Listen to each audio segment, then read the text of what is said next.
Hi friends, good evening, and this is your host Ankit Khandelwal joining you from Delhi, India. And we have Kimberly Calhoun joining us from Raleigh, North Carolina. And we have Nicholas Paloveda joining us from USA, North Carolina. Good morning to US and good morning to the world. Welcome to IBM TV Economics Monday. And as usual, we have a great lineup and discussing about economics. And the show theme of today's is middle class economics. As we were discussing on a last show about the global economics and what are the fundamental issues going around in all those countries. So, what about the middle class economics? So that is The the middle theme class, of our show. the, Yeah, we're the middle class and we serve both ends of the spectrum. So yeah. we're stressed out right now. And I don't think the top 1% realizes how stressed out they've made us. And I don't think that the low income has realized how stressed out we are right now. And when you undo us, who's going to take it? There's going to be this really big gap. And this is something that Nick and I have been wanting to do anyway, is close the gap between poverty and sustainability. And we get a lot of resistance from both sides, right? So the middle class, I think, is the glue of every country. So Every country. We are the ants that make the ant hill, basically, right? We feed, we bring in the food, we make sure we take care of our family, but we're also taking care of the world. Nick, what are your thoughts about the middle Well, class? today is Economics Monday, and we need to bring in some of our economic problems. So with that, let's bring in some of the guests that can bring problems to the table, things I want to discuss with today. We got Alexander Starr from Canada, Rakesh from Hong Kong, and Jim Mead from the country of Silicon Valley here. And That's I'm sure they're looking at the markets like I am right now, down 500 points because of coronavirus. is that a And crisis? I was so curious. I'm wondering if Alexander Starr had gotten out of General Electric, or is he going to take the ride down? What is Oh, it, Alexander? You getting out, or you going to ride that market right on down? Ride that horse till it drops. What are you going to do? neither of what you just suggested, because I don't enter any naked position because the GE.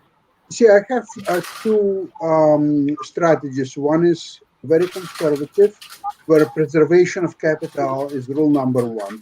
Another one have aggressive strategy, but this is different account, and they never overlap, and they always separate.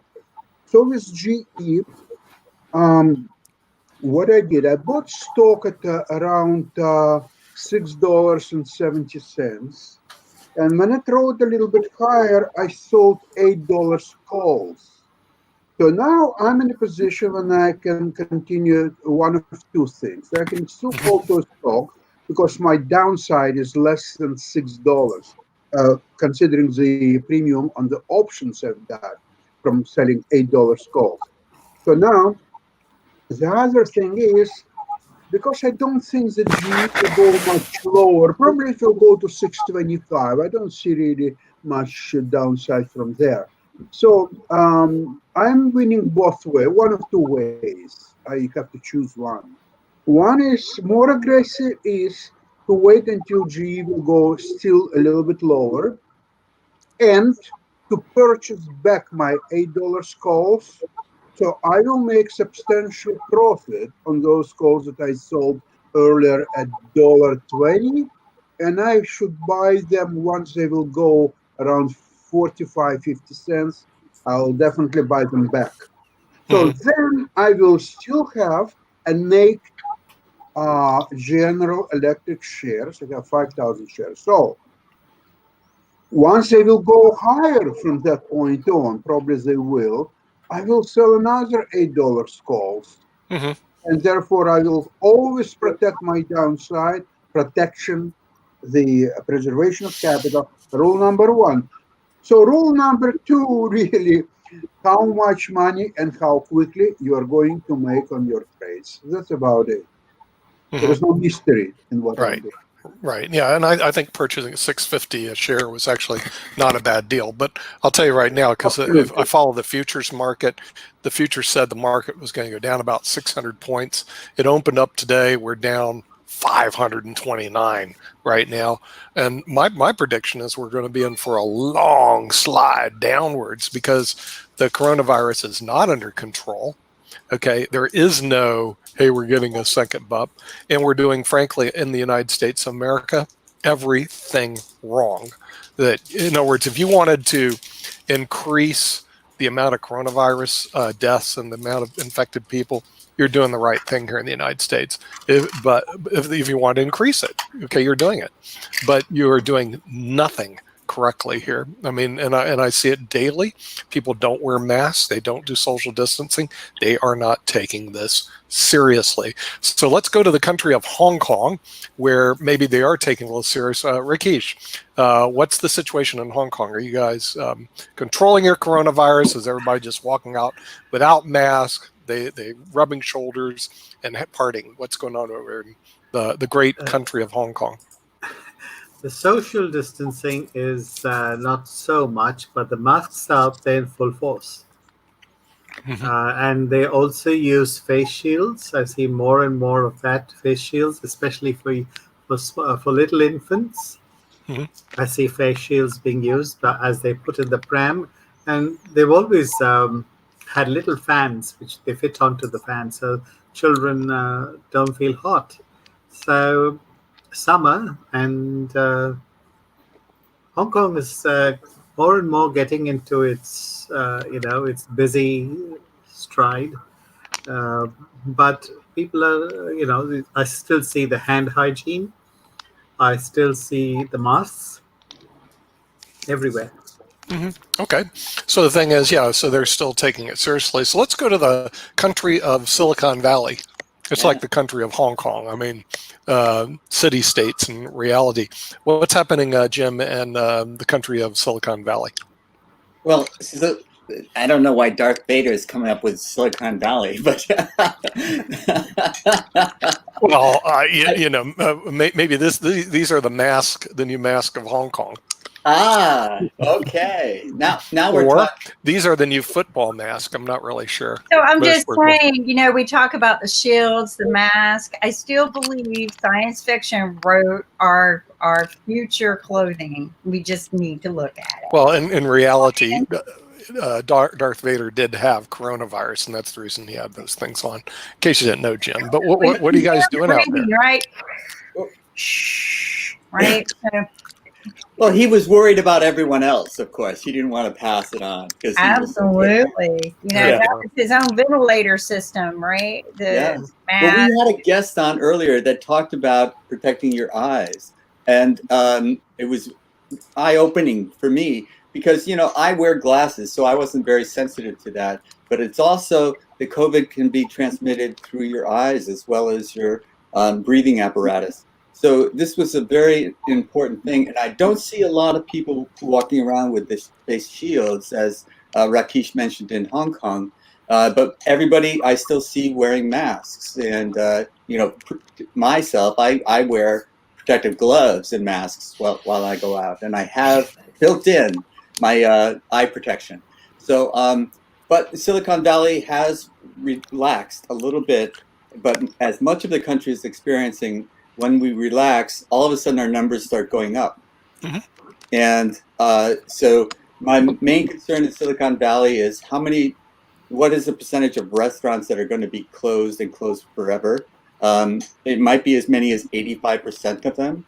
And this is almost, it's not a tragedy, but it is a severe depressant in our attitudes. Did they open up the restaurants there in Silicon Valley? Yeah, you can have outside dining and even some inside as long as you're practicing the social distancing. Right. And so that's part of what we opened up because the restaurants were closed, but now you can go to restaurants again as long as you practice the social distancing. Okay. And I read an article by a local person who talked about experiencing that, and it was mildly depressing for her because it wasn't the same. Yeah, everybody was wearing all the waiters were wearing masks, of course, and everybody was socially distant. So it wasn't the same as being in a normal restaurant and normal times, if we ever had such a thing. So I want to throw a little monkey wrench into everyone feeling sad about the current situation that we have, because we're going to have to switch to that depressing term called the new norm, which I think we need to stop using that as well. And think about, gosh, I don't know about you guys, but I used to hate to go into a place that was just so crowded. I was wall to wall people and couldn't breathe anyway. And I used to wonder, and I'm not like Monk, but I used to wonder, God, how many germs did I walk out of that place with? The restaurants were so like wanting to get so many patrons in that you were like, sometimes you couldn't even pull your chair out. And I'm not a big person, right? And sometimes I could barely pull my chair out to sit down because of the person behind me, because they were cramming us in. Maybe we've just been too crammed for a while. Yeah. And we need to reevaluate these restaurant scenarios to begin with, because I never thought they were that healthy to begin with. Did I eat there? Yeah. My favorite restaurant is the Greek restaurant downtown Raleigh, where Nick and I occasionally would have meetings. That's good. And we always sat in the corner away from people. Right. But for different reasons. For different We didn't want to reasons, contaminate we could the talk, work. people that were there. With But- your ideas. Yeah. But think about it this way. Maybe we were just living too cramped anyway. And this is an opportunity to reset that button and open up a little bit. Yes, Well, thank you. Kimberly, I'm We're falling going- in love with you all over If you want again. to check out the restaurant hygiene, go and check out the back door of the restaurant. You'll get to know whether the restaurant is clean Back or it's door. dirty. Ankit's pretty cool. Well, let's check out the world's largest democracy, Ankit. What's the coronavirus situation up in New Delhi and in India? Cases are picking up in most of the metros in India. Situations are not good. Government are trying to, increase the testings, and that also increase the number of patients. But in all, if you ask me that, there are 5 or 7 cities. Apart from that, everything is fine. But those cases are spiking up. We are registering around 15,000 cases per day in India. Wow. And it's going like anything now, because initially we were like 1,000 or 2,000. Now it's 15,000 cases. So, and as per government and as per our medical directors and things like that, they are saying that June and July is the peak. So that means till August we have a slowdown. So it's a difficult time. So nothing to say. What is the economy like over in India right now? Economy, so things have opened up. Economy, it's slowly picking up, but no one is going out to buy things and stuff. It's majorly about essential items and medical things, but most of them is down. So maybe it'll take some time. And if you talk about sentiments, the sentiments are also not good. People don't have a feel-good factor. They are sitting at home and just waiting for the right time to go out and things like that. So economy-wise, but somehow share market is doing good. And one of our billionaires, who is the richest man in India, he just collected $1 billion funds by selling equities and stuff like that. So funds are coming up. As per government, there are a lot of companies who are shifting from China. They are looking to set up their industries in India, but there are a lot of political issues. Rakesh knows about it. So I'm not sure how that will take. But it's a long journey. It's a 2-year where we have to build up the economy and get the things done. But see, there's a positivity every time whenever there's a pandemic. There is a positivity. And let's take a look just at the world coronavirus count. This was from last Friday. So let's see what happens. Mhm. Wow. So we jumped 1 million over the weekend. Now, this is not updated this morning. They do an update every day at noon. So this number, I expect this number to truly jump again. But if you notice, we jumped by a huge increment.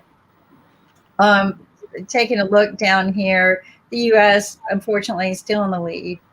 Brazil's coming out strong. Right. By the way, the Brazilian president just doesn't believe this is a problem, Right. and predominantly it may be because it's affecting their poor people in these very crowded neighborhoods. And he goes, well, just doesn't care. Seriously.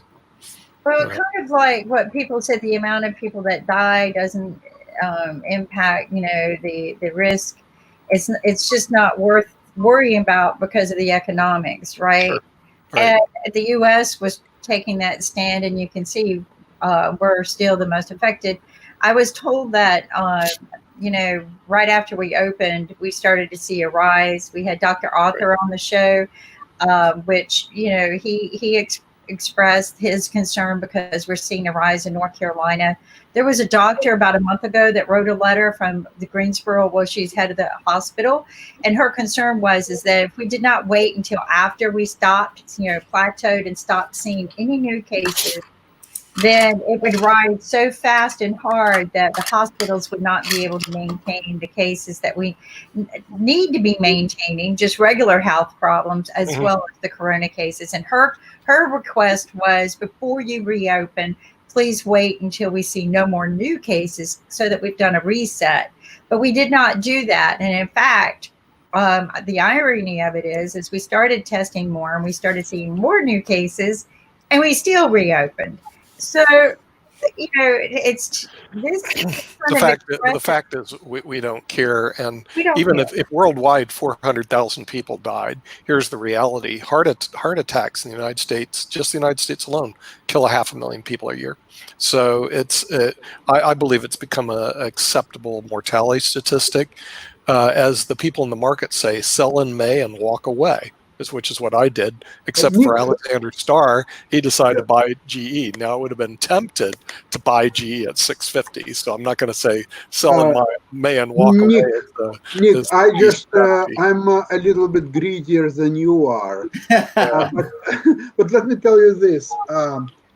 You see, the problem is that if you close everything, okay, there is economical impact, of course, although less people would get infected and less death would be there for sure. However, interesting thought is that if you open either everything or just partially open, that doesn't mean that every person has to go out and enjoy himself and get infected or so on. You still have an option to stay home and not to go out anywhere. So you have the best of both worlds. Those people who don't care about being infected and die or so on, fine, yes, you can go out, enjoy yourself, drink and eat as much as you want, and go to the beach if it's open, of course. Mm-hmm. Now, those people who put some value on their health and their well-being, they probably will not go out. So therefore, it's still up to the individual. And don't forget that even if everything is closed out, there still will be people who will break the curfew and who will go out and get infected or so on. So this is so much in the hands of each individual, how he will treat the information that he's getting and what he's going to do about that. Mm-hmm. That's still the most important factor. Yeah. Don't you agree? I mean, if you look at this, there are 6 billion cigarettes being smoked today. 2,700,000 deaths are caused by smoking. People don't really care. I mean, you're going to have those who do care and those who don't. But at the end of the day, you're going to, like Sasha said, you're going to have people who are going to say, I'm going to stay home. I don't have to go out and get sick. Now, one of the interesting things I saw was, will doctors treat you moving forward depending on your actions? So if you get the coronavirus when you go to President Trump's rally, right? The one that 800,000 people have supposedly registered to go to. If you go there, they make you sign a waiver that you know that the risk of getting COVID. Now, I have not read the waiver, but apparently you waive your rights to be treated for COVID. Well, they mainly they just don't want to be sued, but that's another story. Right. I'm still looking though at the Dow to be about 15,000 to 18,000. Then I'm going to jump in. Right now I'm sitting in cash. So, as what's his name said, Alexander Starr says, first thing is preserve capital. I don't like capital in a market that's sitting at 25 on euphoria due to low interest rates, Talk about and with systemic problems relating to the real estate, the hospitality market in general, tourism, and everything that's affected below. Restaurants. Yeah, but see, it affects everything. It affects the service providers to the restaurants, the tech industry that provides the restaurants, because sooner and the We don't tech have to industry. worry about it in the U.S. too much more. We're going to burn down everything in our downtown. Well, the thing is, all what happens, it has this ripple effect. So I'm looking at Dow at 15 to 18. I was looking at 12 to 18, but then we pumped in $3 trillion, and I'm going like, are you kidding me? And But see, we without really the stimulus, care about that. If we're going to burn down our cities anyway, why don't we just pull the Sodom and Gomorrah story and let everything burn down and start over? They're not going to burn down. I'm waiting for the, we're just trying to train the people in Hong Kong how to do it right. That's all. Yeah. But the thing is, the thing is, like Hong Kong. Yeah. Yeah, there's no. Yeah, see, the thing is, we didn't want Hong Kong to be in the first place on how to do protest and riots. USA. So we're number one in all the things that. Well, we fired our police departments. We're defunding them. So before long, anybody can come over here. I don't see all that realistically happen. But what I do see is that the American public will has been ignoring the coronavirus as a potential threat. The American public will pay for this in spades between now and October. And that time, the market will just going to it'll go like this, like what happened in I think it was 88, 87, for those who remember. The market went like that. Okay. And then that's when the buying opportunities come by. It came by in 2008, for those who remember. You can buy things cheap everywhere. So the thing is, there's going to be plenty of time for that capital to move. The smart capital will move around October and November into the market. How down is the market right now? I mean, it's way down last week. Only down 500, and mainly because of quote worries, down 529, mainly because of quote worries that the coronavirus is coming back. What, are you kidding me? It's not worries; it will come back. I have a question. You mentioned about this Trump rallies that are coming up. Trump needs a lot of votes in November election. So he is risking lives of his most ardent supporters. So a lot of them will not be even alive in November, and he may lose election because of that. And that can be his excuse. He takes nobody lived long enough to vote for me because I killed them at the rally. No, he's taking a calculated risk because he bases his whole presidency is based on economic growth and fictitious economic growth, because the tax program, quote, the tax stimulus was supposed to bring us into multi-double, 4% or greater GDP. It didn't happen.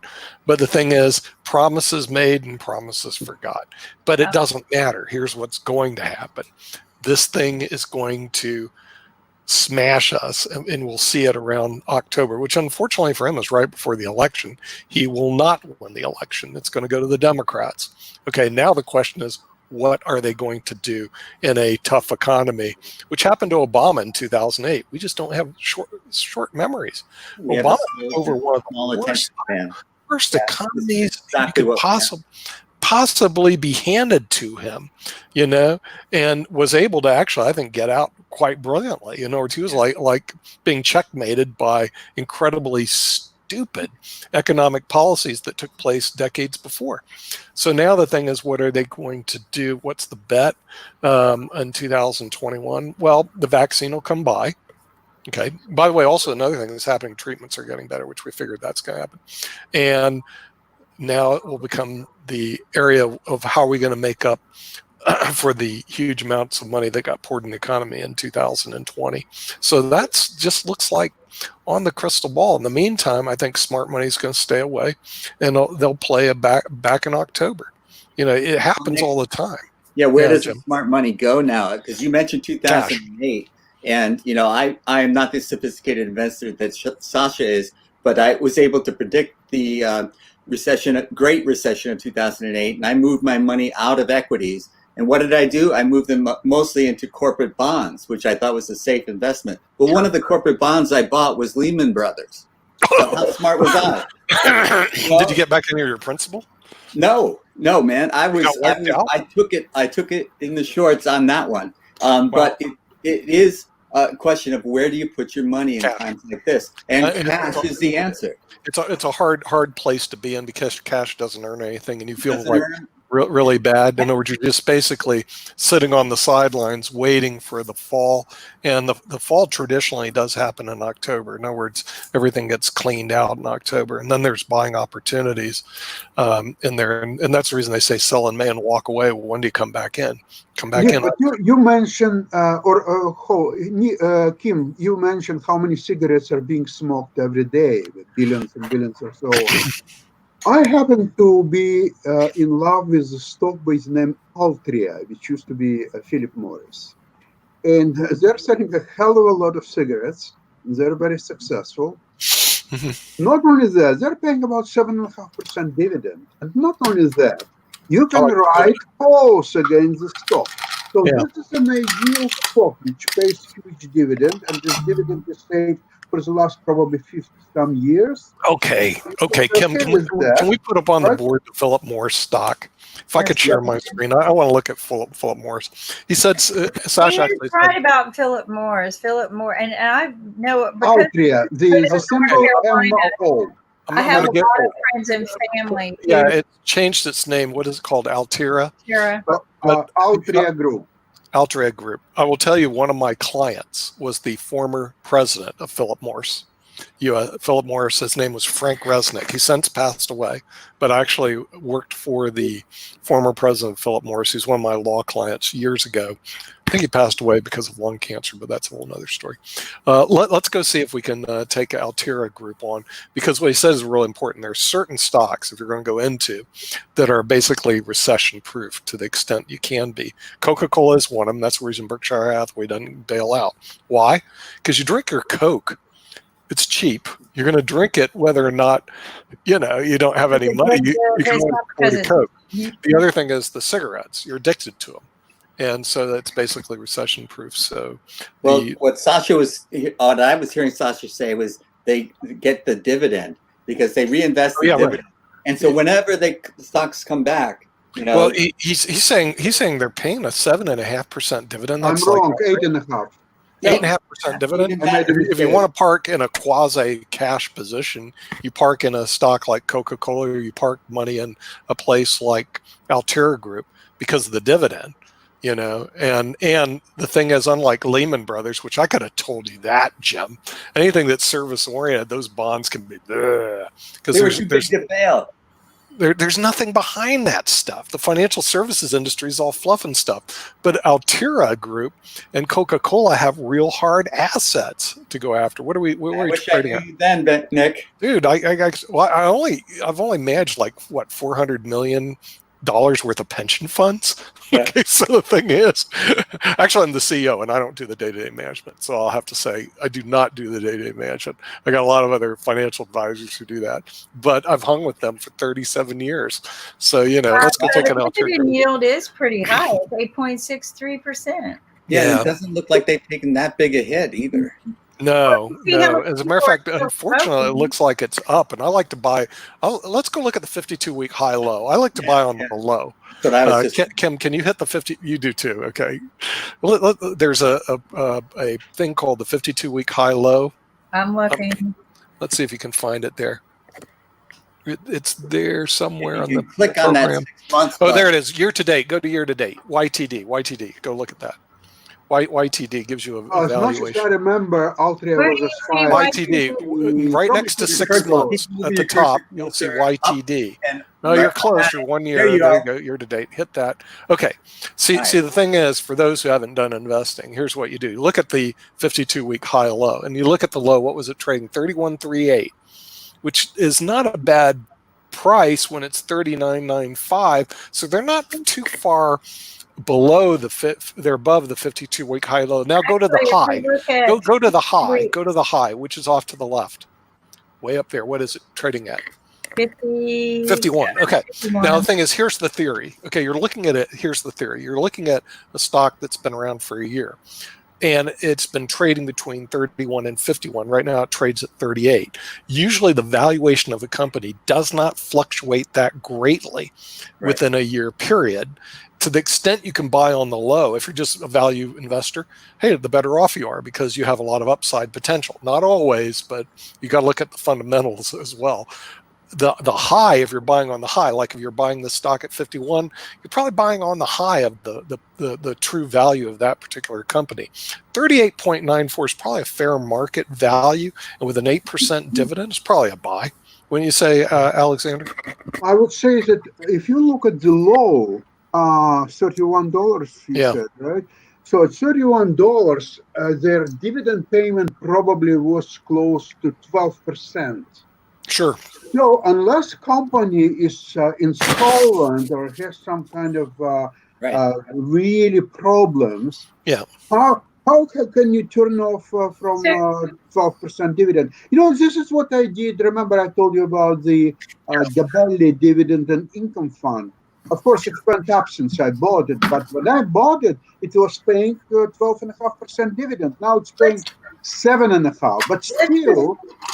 Guys, look at this trend. If you look at the beginning of March, everybody stopped smoking almost, or right?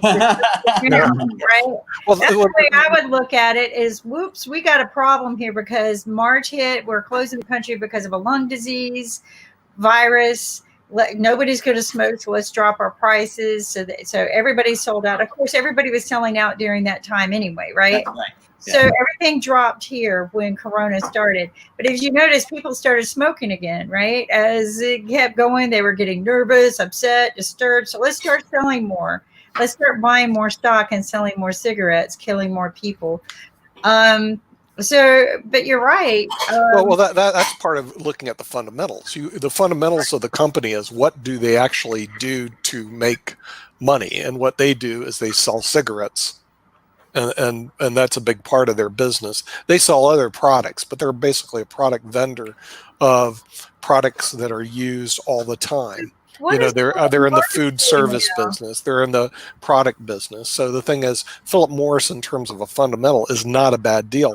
The reason they're paying such a huge dividend, it's just like our company. There's no other place to park their cash right now. Right. So they're paying out the stock. So I'm looking at, I think Alexander's looking at another good opportunity to park cash if you're going to park anything. So here again, you can see Philip Morris dropping in the month of March, just a nosedive, right? And then, but that's when all stocks dive. Right. But you see the trampoline effect going on, right? The floor and the ceiling, the floor and the ceiling, the floor and the ceiling, and then it dropped again. And now we're in June and we're seeing this we're spiking up higher. If you notice that it's spiking higher. So I have a feeling by August you're going to have it back to where it was in February. But I don't think you stopped smoking cigars in March. I think cigars are different. Morris is not really that big on cigars. They're selling cigarettes, and that's where the main profit is. And cigars that I smoke are coming from Cuba. Remember, he's in Canada, so you can grab things. I'm talking Cuban cigars. But this is why is Philip Morris International different than the Altera Group? That's what I was asking. Yeah, that's yes. I'll tell you why. Because at one point, Philip Morris was interested to acquire actually Canadian company by the name Kronos, which was going big time into wheats, into CBD products. And the decision was that they will split Philip Morris in two, and one Philip Morris will remain just in cigarette markets, and another half of Philip Morris would purchase, I forgot what 49% or so from that Kronos group, and would become more diversified company, and investors can make a choice either to stay in Philip Morris and have a pure cigarette play, or they would like to go for a diversified play, and so on. So they did this acquisition. That acquisition so far is not successful. That's why Altria shares are way below the Philip Morris shares. However, lately Kronos did some jumped quite a bit higher. So it still remains to be seen what's happened with this acquisition of Kronos. But Philip Morris remained a pure cigarette play. That's the difference. Yeah, well, I like that dividend. That's pretty enticing. That's pretty. You know, to go. In other words, if you're going to park your money not in cash, Right. then the thing is you got to go. You got to look at plays that stocks that you don't mind carrying for 10 years if the market dips real low and have to come up back. and down, up and down. Right, exactly. And with a dividend like that, sometimes I'm wondering, can they sustain that dividend? But shoot, even if they cut it in half, that's a great rate of return. Really? You know?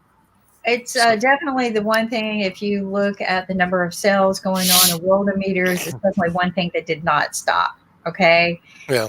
It may have slowed down in March when everybody goes, ooh, it could kill me now, Right. not later, but it could kill me now. And then it's picked back up. But Sasha and I are old enough to remember that cigarettes were all on advertisements all over the place, and our country has changed in its approach to cigarette smoking, and it's not prevalent the way it used to be. So, I wonder if we're going to do the same thing with COVID.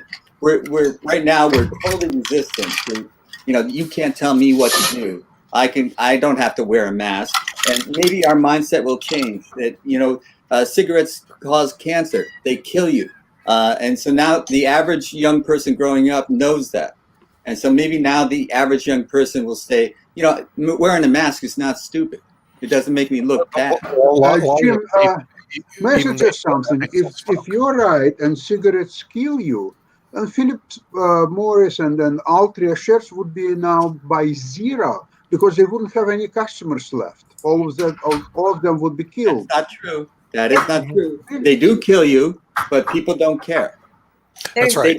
But let's I'm going to share a story with you if guys. they are being killed people or dead people cannot go buy cigarettes. It's just not, the world has not been done that way. I don't know about that. So now we have to agree on something. Either cigarettes kill people and they will not go out and buy more cigarettes because they're dead, or they will continue to smoke until they will die 40, 50 years later.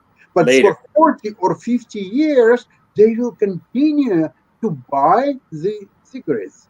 This is the purpose of expect Social Security to take care of them while they suffer through lung cancer and die. Exactly. Yeah, cigarettes really don't kill people. I agree with Sasha. Cigarettes don't kill people. But if you smoke cigarettes, the smoke will kill you. Yeah. and that's Guns the don't problem. kill people either. But smoke inhalation in general anywhere would kill you. But wait a sec. If you are so upset about cigarettes killing I'm not upset about smoke. Well, not you, but some others. Let me ask you, what do you feel about great defense contractors and defensive factories which are produce nothing but arms that are in fact do kill people? Well, I agree. well, this is Economics Monday. So the real question is, Sasha, are they making money or not? Yes. Okay. Not for us. Okay. And They don't pay taxes on it. yeah. I mean, if you want a moral and ethical discussion, you can go to another channel and you can have your moral and ethical discussion. Okay. If you want economics, we're just looking at the base economics. Does Altria Group and Philip Morris make money? If you kill for the people shareholders or slowly, not? there's money in it. Yeah, You know, right. Of alcohol course. will I kill mean, you, funeral but director. Well, slowly. people. Yeah, right. Cigarettes I mean, kill you the thing is, you okay. If there's a different program for moralist and ethics people, and we'll have to have a different program for that. Okay, the people in Silicon Valley who are socially responsible investors, that's a different program. For the pure capitalist, which come on this program is, do they make returns of investment? And that's what we're looking at. And if they do, invest. If they don't invest. It's real And you simple. have to look at the interesting side step of this of who made the most money from all of the tobacco industry and the deaths. The lawyers. Okay. Well, lawyers, you can't Okay, so invest of in. course he's gonna But drum up the gas. remember, see, Sasha has a couple rules. We're going to Sasha rule. Number 1, preserve capital. Number 2, engage in basic money grubbing That's right. principles. Basic money grubbing principles. Okay. Basic money grubbing principles is high dividends. You get high dividends. It's good. And one more thing, you are absolutely right. I agree 100%. But there is another thing which I love just as dividends is selling covered calls. I love because that's selling free money. covered Come on, calls. you Talk covered about call that. guy. Why There's a don't lot you of share money with in me- it. Nick. Explain to what the that public means. what selling covered calls is all about. Come on, Right. Explain it Sasha. to me. Okay, explain it to selling Okay. covered calls. You got me. I thought that I have time before Wednesday, but I'll do it now. You can do it Wednesday too. This is a free class. Wait. Are we having an investing class Wednesday? Yeah, we're having an investing What class time? on Wednesday. One Investing o'clock, I guess. fitness, actually. We're going to call it investing fitness, but Sasha's What got a time? better name for it. But What time? I need to know. Okay, When- I have Talk to Anya. developed 2 courses, and they Okay. will follow one another, each 30 minutes. The first one is conservative investing with Sasha. Second one is aggressive investment, Sasha. And my second portion will start that everything what you've heard from me in first half an hour, forget it as it's never existed.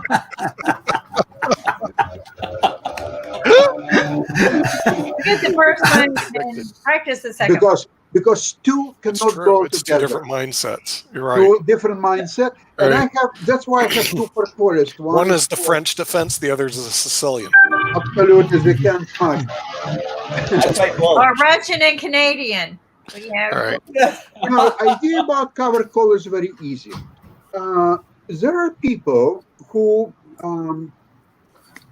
believe that certain stock would go higher in price, but the stock is expensive. Let's say you believe stock as Amazon will go higher in price, which probably will, but one share costs $2,500 or so, right? Okay, $2,500. Now, so to make any meaningful return, you should buy at least 100 shares. Now, I'm talking about $250,000.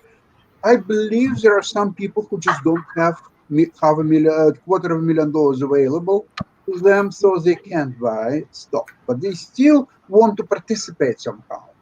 So there is one strategy that they can buy call. What means to buy call? That means that they are buying an option that if Amazon stock will go from 2,500 higher, and it's going to happen within certain period of time that you can choose. It could be a week, it could be a month, it could be a year from now. And then you have to indicate strike price, which means you have to indicate at which price you think the stock will go higher.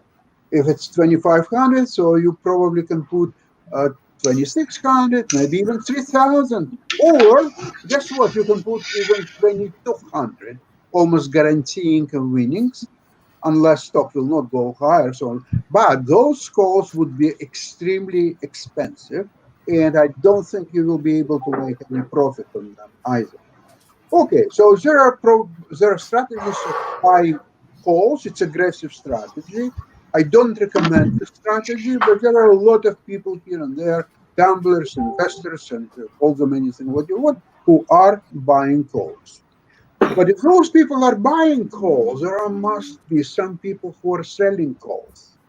So if somebody comes to me and say, "Hey, Sasha, I want to buy a call from you," I said, "Okay, sure. How much you want to pay, and what's expiration date, and what the strike price?"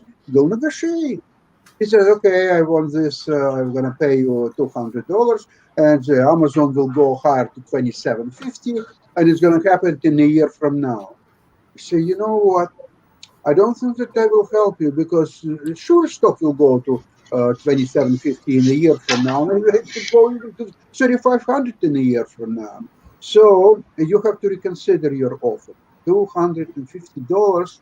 Sorry, I'm not going to do it." "Okay, Sasha, how much do you want?"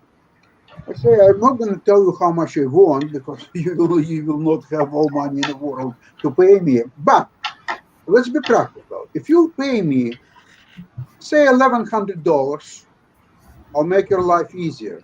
Give me your $1,100. I'll tell you the call and enjoy yourself. Amazon can go to $4,000 a share or even 7,000. Can you imagine how much money you can make? And thanks to me, I allowed you to make so much money and enjoy yourself. So the guy thinks, oh yeah, he's right. Okay, I'll buy a call from you. I say, okay, give me your 1,100. Done deal, 1,100 take care. Now I can go to Florida probably for a week or so. And the guy now, okay, so he allowed me to take a trip to Florida, but he has a hope of Amazon going to the next few months. There is a problem for him. There is which I never mentioned. See, before going to 3 or 5 or 11,000 a share, Amazon may drop in next couple of days to probably 2,200 share, where it's 25 now. And guess what? Its call now is not going to be worth 1,100. No, it's going to be worth maybe $800. And I have a luxury of buying back this call, which I just sold for $1,100, buy it back for $800. So if I sold, say, 10 calls, now I'm making $3,000. Not that much money, but helps. So if you do it a couple of times a week, that's something to talk about. Mhm.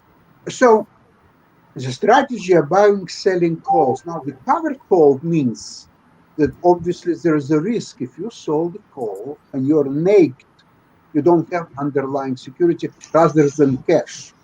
And this guy is right, and stock went up to $1,100. So now I'm responsible for the difference between $2,500 and $11,000. If I sold 10 calls like this, I'll be taking the cleaner. But He's covered I'm because he selling already covered owns the calls. stock. It He means already if I owns the sold stock. 10 calls, it Yeah. means that I own Right. 1,000 shares. So he of mitigates Amazon. his risk because he owns the So stock. now there's no risk for me. Yeah. The same thing like I sold covered calls on General Electric. Do I care that General Electric will go to $36.50 per share? No, I don't. Because I've already sold $8 calls. Right. All And he I already do, owns the I stock. will deliver my stock. Thank you very much. I will be charged, I think, $24 for closing this transaction.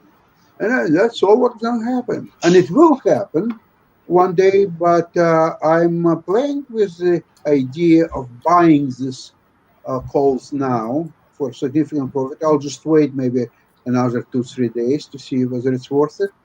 And that's it. And then when the stock will go higher to say, actually, GE probably is not even doing that badly as we speak. Mhm. See, what is it doing right now? We haven't checked GE lately. I'd have to go check and see if I can share it. While you're doing that, Sasha, let's go to Sharif in Malaysia. Oh, yeah, sure. Sharif, what is the economic situation in your country right now?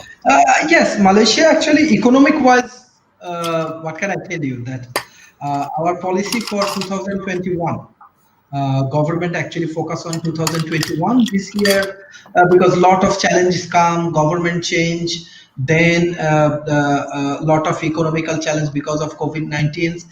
Business step by step they are opening, but they do not, their control. Like example, in a shopping mall, many people cannot go inside. Let's say in one shop, 20 people, big shop, 20 people can go. So they are controlling in trying to control as much as possible.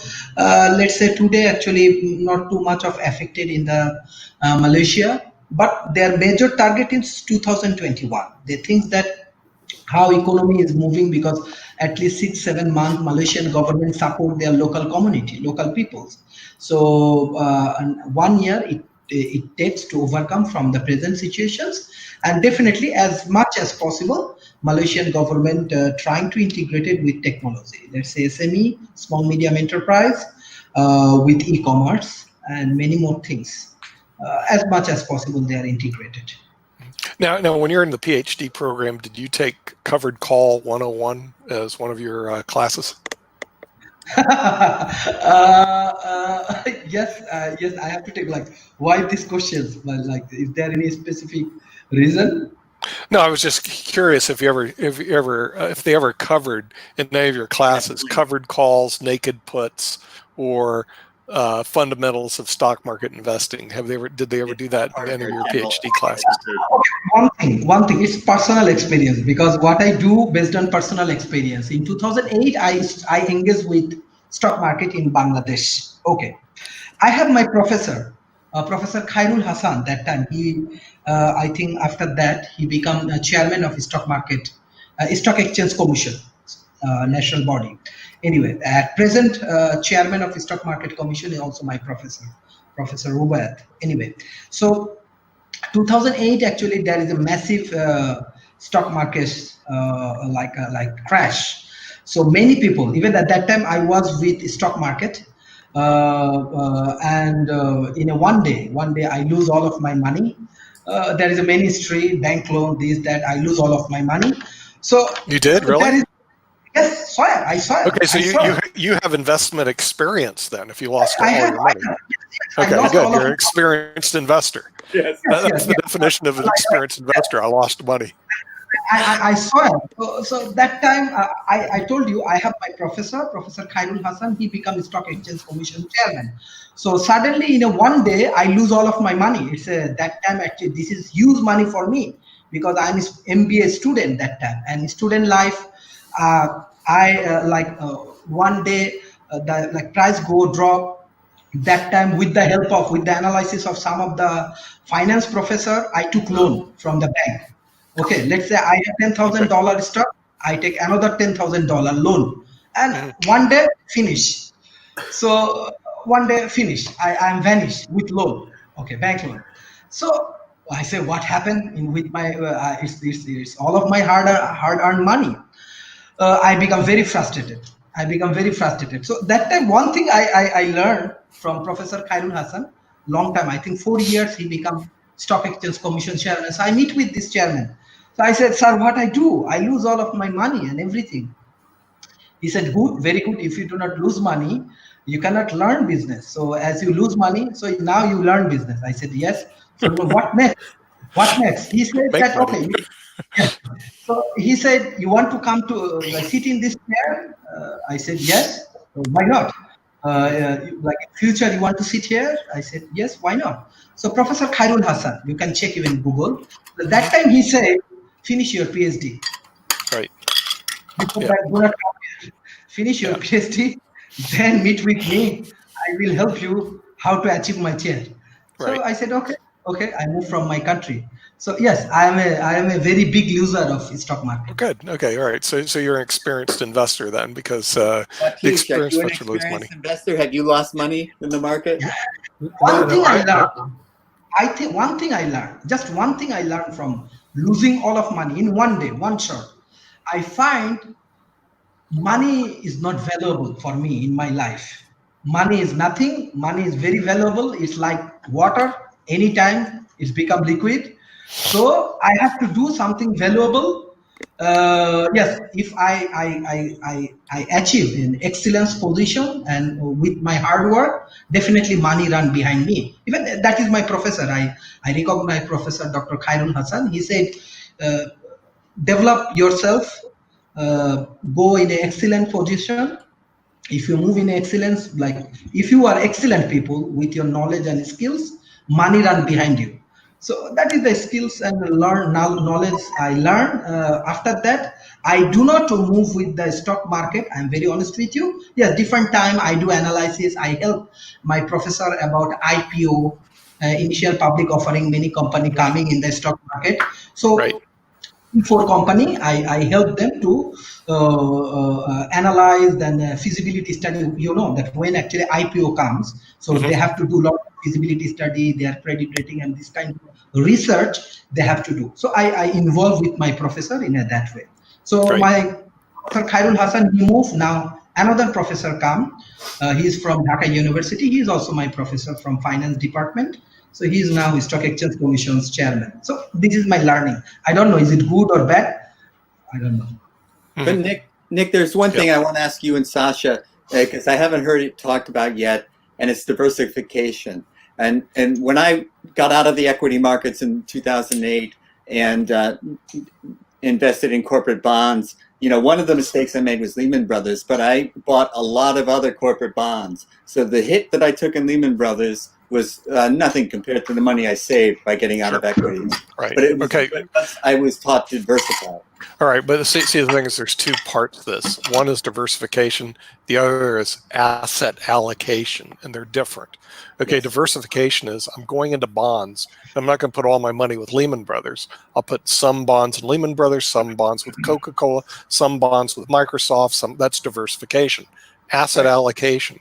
I'm not going to have everything in one sector like bonds. I'll have some money in stocks. I'll have some money in bonds. I'll have some money in real estate. So there's two different parts to that. And actually, if you sit with a financial planner, what they do is they look at your, quote, risk tolerance level to see what risk you're willing to take before they do the allocation. But remember, if you sit with a financial advisor, generally, financial advisor will only put you into two types of assets, stocks and bonds. They will not put you into real estate unless they put you through a real estate investment trust. See what I mean? So you don't have these other sectors. And one of the most interesting things that you look at, and like I said, as soon as I learned to share screen, I'll show you, is that when you do a sector analysis, what happened one year, by year two, whatever sector it was not the best sector of year one, and they fluctuate tremendously. For example, I was doing the work for the founding family of Coca-Cola. They were one of my clients, and I can't tell you, I think they had about 500 million themselves to invest, and I had to go through their trust accounts to figure out what they could do. They paid me a lot of money to spend a year looking at what's the best investment. At the end of the day, what you do, and Sharif, who's a scholar, can go look through all this data, you find out that it's almost impossible to predict what the next best sector is going to be. So one year there was a fund, it was T. Rowe Price Science and Technology Fund. I was looking at for 1 year for them. It was up almost 100%. Next year, it was down almost 100%. I mean, it was that volatile, the science technology sector. So if you throw all your money into one sector, and Markowitz did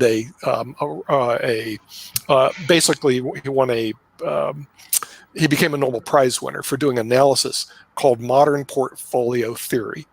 Now, modern portfolio theory was his theory that if you invest in a wide variety of sectors, okay, that you're better off than if you're just all in stocks and all in bonds. They call it modern portfolio theory. If you go see a financial advisor, they're going to talk to you about modern portfolio theory. What they won't tell you is that paper was written in 1957. Seriously. Okay, in other words, this is old data, but they make it sound like it's new because you've never heard of it, even though it's been around for that long. And then you'll see some other studies on the Markowitz theory that say, well, they discredited modern portfolio theory, but it's very difficult. It's like trying to predict where this coronavirus is going to go. You're trying to predict, and anytime you make a prediction, there's a change that has to change your prediction. For example, I was looking at the market to be 12 to 15,000, really a big hit. Like, well, they just pumped in 3.5 trillion. When they do that, you have to go back and redo your whole model again. You see what I mean? In other words, the minute you get new data and you got to redo your whole modeling again because your models are off. Okay, so now I'm at 15 to 18,000. This 25,000, I think, is a bunch of crock. It was based on another thing that happened besides pumping a bunch of money in the economy. The Federal Reserve dropped interest rates to less than 1%, forcing everybody here to look at the market because you can't go to the cash and earn 10%, which you could back in 1984. If you could earn 10% in cash, no one today would be in the market. Think about it. So all I have to do is bring interest rates to 10%, the market would collapse. And that's where fiscal policy that's run by the Federal Reserve of the United States and other Federal Reserves have an impact on monetary policy, which, and in this case, in coronavirus, we had both. Monetary policy is what the federal government does. both. We got hit by both. It keeps the market artificially high. Correct. Fiscal policy. Well, what happened was the Federal Reserve drops the interest rate, forcing people to go, where am I put my money? Either real estate or stocks. I can't put it in cash because there's nothing there. Number two, the monetary policy. They pumped in $3.5 trillion of fake money by just basically printing it and sending it out. Okay, between the both, we have this artificially high market sitting at 25,000, and I'm waiting for that bubble to burst. I mean, it's like, okay, yeah, you can find individual places to park like Philip Morris, Coca-Cola, or General Electric. But overall, hey, how long is this going to last? Well, it's going to last until the data comes out, which will come out. The coronavirus in the United States is not under control. And then this whole thing's going to collapse probably between now and October. But the minute it's down and everybody's crying, that's the buying opportunity. Now, everybody remembers Hetty Green, right? Anyone hear of Hetty Green? The Witch of Wall Street? Come on, Sasha, you know the Witch of Wall Street, Hetty Green, the story. Sure. Okay, Hetty Green was the wealthiest woman in the world in the 1900s, for the story goes. Now, Hetty Green was so wealthy, but she was also a miser. She princed every penny. It's like, seriously. She was so tight, she would eat peanut butter and jelly sandwiches. Now, she was worth, really back then, 400, 500 million, which is today billions of dollars. But she never spent a dime. She was so cheap that when her son got gangrene in his leg, she wouldn't go to a doctor. She amputated it herself.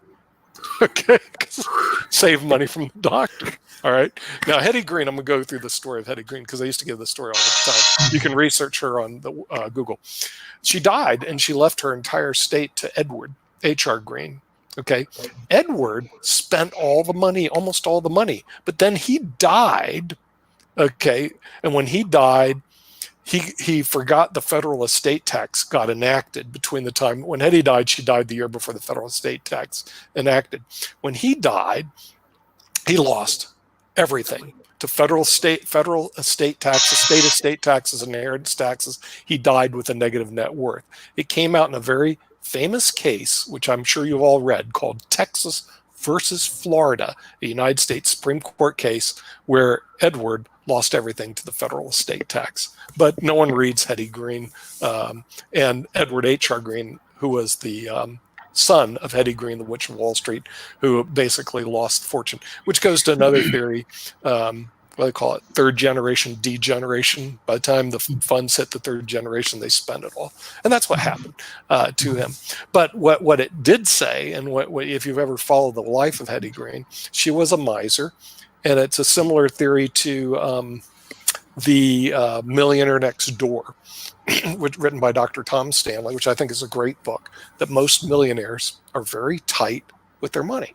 In other words, they don't spend, they like clip coupons, they don't spend anything, and they do like Sasha does, put everything in the market, where they research the market and they put it into stocks, bonds, mutual funds, or something that can earn them money. They don't buy new cars, unless they happen to be into it, because new cars are rapidly depreciating when you walk out. Let your money make money. Exactly, right. And they may have a fancy home only because they bought it 50 years ago. Very great book, researcher, Dr. Tom Stanley, and I recommend it. I'm going to try to get his daughter on. Now, he actually died in an auto accident in 2015, but he wrote a great book, which is marketing to the affluent, and then became the Millionaire Next Door. And he just demonstrates the mindset, which our children are not taught about acquiring large asset bases and the compounding effect that takes place over many, many years. But it's very interesting. A couple of comments. First of all, about diversification. If you're talking about aggressive style of investing, no one made ever any serious money by diversifying. It's absolutely false theory. And even by the way, Sasha's right on that one. Okay. Yeah, okay.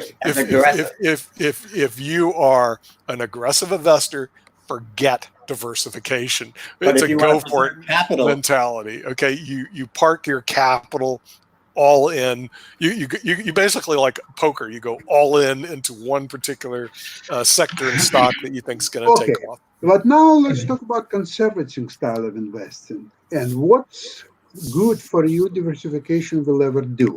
Really nothing. I'll tell you why.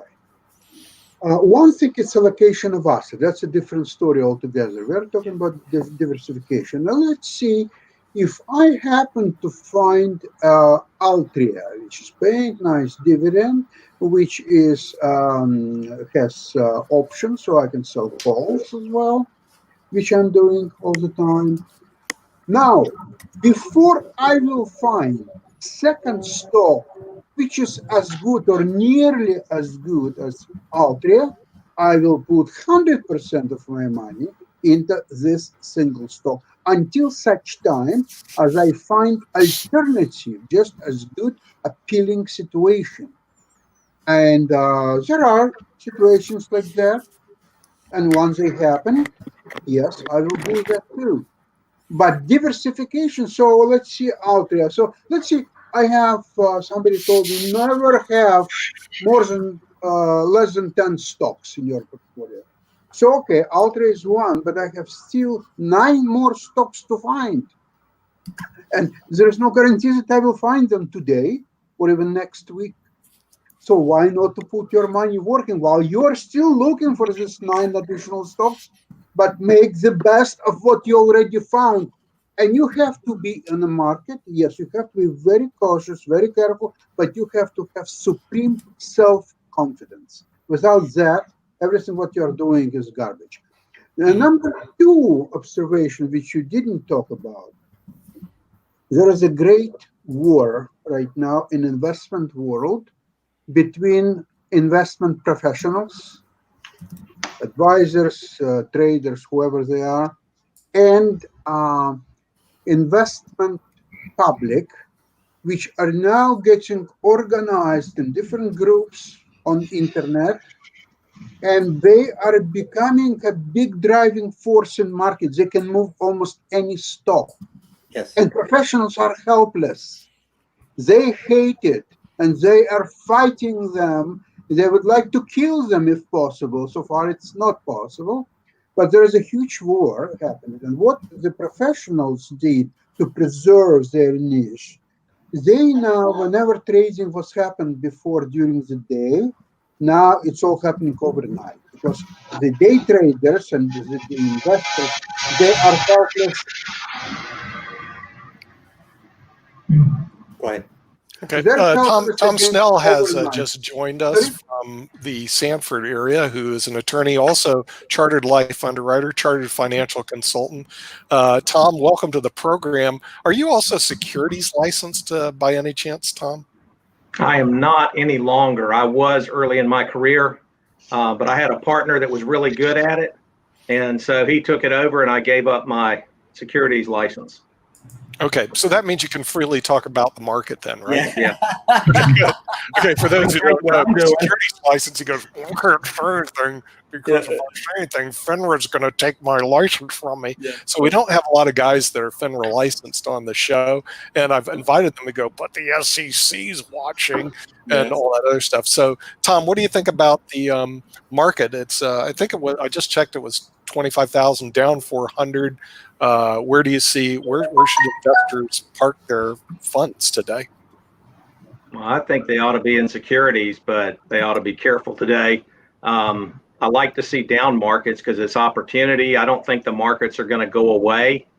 Maybe a question of how long it's going to be before they come back. We're not making too much progress on a vaccine for this COVID stuff, and that seems to be what's shutting down business, which is what drives the market. So as we develop treatments and as we develop the vaccine, I think the markets will come back strong. So if you miss the down, I would suggest you don't sell. And by the way, I'm not giving stock advice here. Please understand. I'm just telling you what I do. And I appreciate the namaste. I've thought about it long and hard, and I've decided to go with live long and prosper. Oh, yeah. As Spock would say. Very logical of you. Right. Okay. What do you think about Sasha's play in General Electric, or have you looked at the GE stock?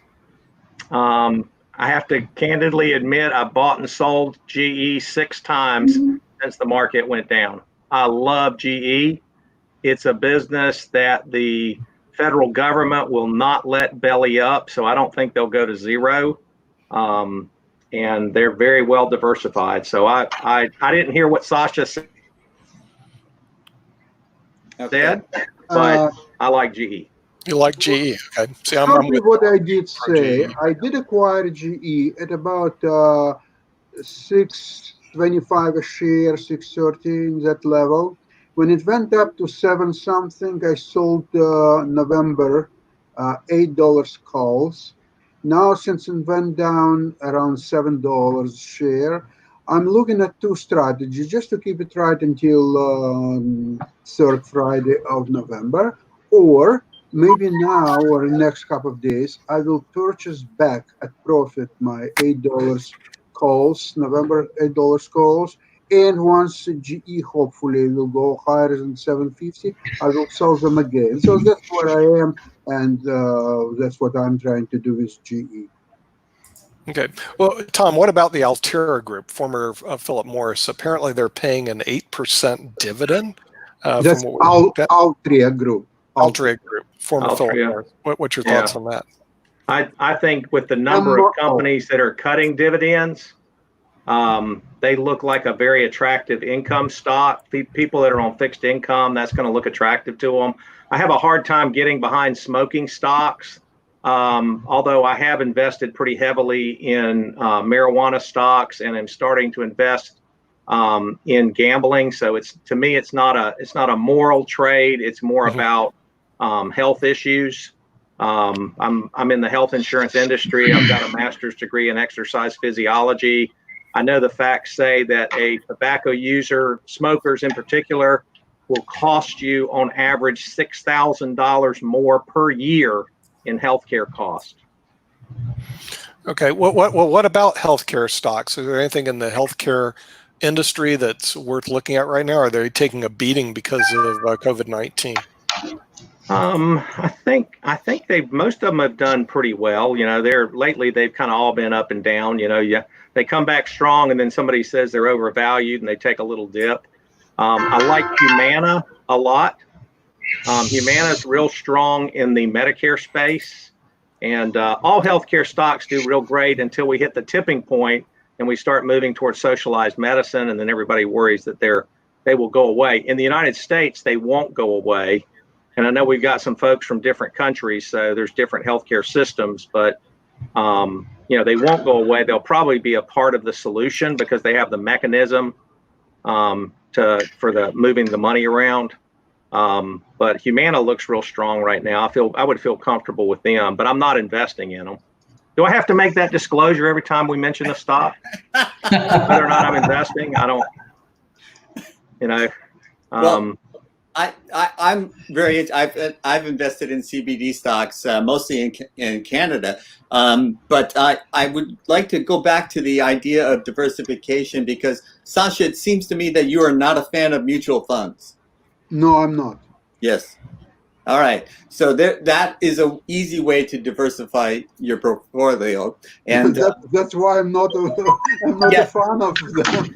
Well, this is why I'm listening to you, Sasha, because this has been what I've been teaching my nieces, to diversify. So now I'm going to rethink the advice I've been giving them. No, I'll tell you, diversification helps losers to lose as little money as possible. That's why, for most people, diversification is good. Interesting. And I'm also now thinking of looking at more seriously healthcare because it's scary to me. But I think as Tom is convinced me that it's not going away. Yeah. And I think even though the United States is going through radical change right now, the healthcare stocks are probably safe to put your money. Some of them, by doing your due diligence and background investigations. But Sasha, you know, I think of you as a sophisticated investor and myself as a class below. And so I have been taking care of myself well, and I can live comfortably in Silicon Valley. And I think that my strategy has been to is sort of a contrarian strategy. If everyone is, we were talking about asset allocation, and this sort of sector would go up 100%. So many people will think past performance means future performance. And they will say, oh, it went up 100%, and they put their money in there. And that's a losing proposition. If they've been going up 100%, then likely in the future, they're going to come back to reality. And so I look for the things that are out of favor, but are solid. I do my due diligence, my research, and I look to see, is this a solid company? And if it's out of favor right now, it's a buying opportunity to me. What do you think of that strategy? I don't subscribe to any strategy. I subscribe to a market. I'm a student of the market. Market tells me where it goes most of the time, what each company individually is doing, because I'm not buying index itself or selling calls or puts against that. I don't do the indexes. I don't subscribe to that either. So I'm always looking for individual companies. I study them more or less, unless it's a situation. But even if I like something and I haven't studied a lot about it, and I would like to spend some time study it, I buy initial position, let's see, 500 or 1,000 shares or something right away. Because if I'm right and shares will go higher, I'm already in the game and I'm making a little bit of money. Now, if I'm right about the company and I read a lot, but the stock went lower and I'm therefore, at least on paper, I'm losing money. So now I have made decision to add to this position. I don't like to add to a losing position as a general rule. So I'll have to probably watch a little bit farther what's going to happen to that. And maybe in some cases, maybe even regardless whatever I read about the stock, just exit position, take a loss. There is something that I never, ever pay margin calls. If I have a margin call, sell. Just sell. I don't fight. If I lose 7% on any given investment, I'm out. I cannot lose 8%. 7%, unless it's like overnight slide and I can lose sometimes more than that. It's not happening very often, but it can. It does. Yes, I will lose 7% or slightly more, and I will exit the position. That's about it. Because right now, if I will go through my positions, for example, I described General Electric, the position is, there are two questions I have. First, how much money I'm going to make at the end of the day, and how quickly. Depends on which strategy I'm going to follow. Okay, I've described in details the Altria Group situation where it pays 8.5% dividend and I selling covered calls against it. This one, I can't even exit because of dividends. Right. I will be crazy enough to forgo 8.5%. Okay, so if I'm talking about conservative investments, that doesn't leave many options now. Market is overheated. It will most likely going lower from here on. Yes. But there are still, I think, quite attractive opportunities. For example, if you take Gabelli Income and Dividend Fund, it's paying now, I think, probably 9% dividend. I don't like it as much as Altria because you cannot write the calls against it.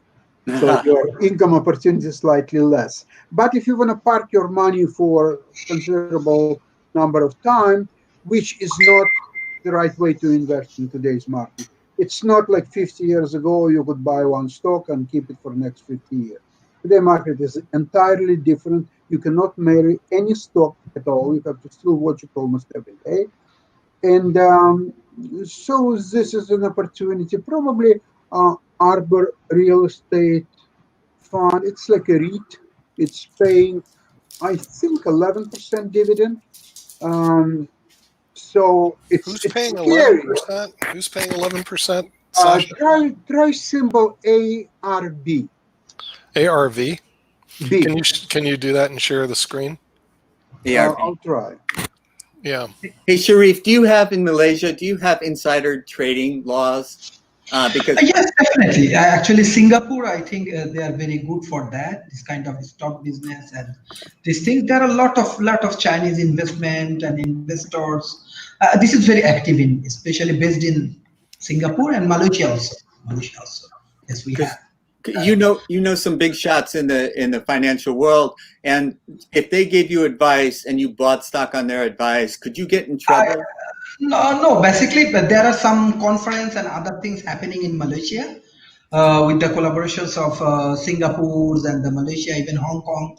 There are many things happen, but I give you honest feedback. When I lose huge amount of money, I say it's enough. Okay, let's think about different things. I give honest feedback. Yes. Well, it's like me going to Vegas. I always have a discretionary money in first place is what I'm playing with, but I always have a stop loss. If I start to lose a certain amount of money, I stop gambling. That's your idea of a stop loss, Jim. Yeah. You lose a certain amount of money and you stop gambling. Smart. Okay. Yeah. Well, what's this Arbor Realty Trust? One thing in my brain, I go, I don't trust the real estate guys. What are you looking at here, Alexander?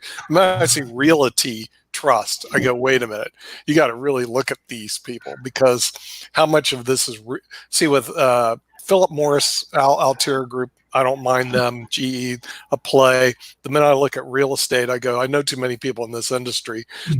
Sometimes they have heavy loads, great dividends, and it's all fake meatball. I mean, it really is. So unique. That what do you stock got here? requires, that stock which is paying presently 13.25% dividend. Yeah. Obviously, you have to analyze it a little bit. Wait a minute. I just found the member, the CEO. His name is Mr. Charles Ponzi. Okay. Headed by Charles Ponzi. I can give you so many stories on this stuff, real stories, where we had to go as a law firm, go after people who are playing games in this market.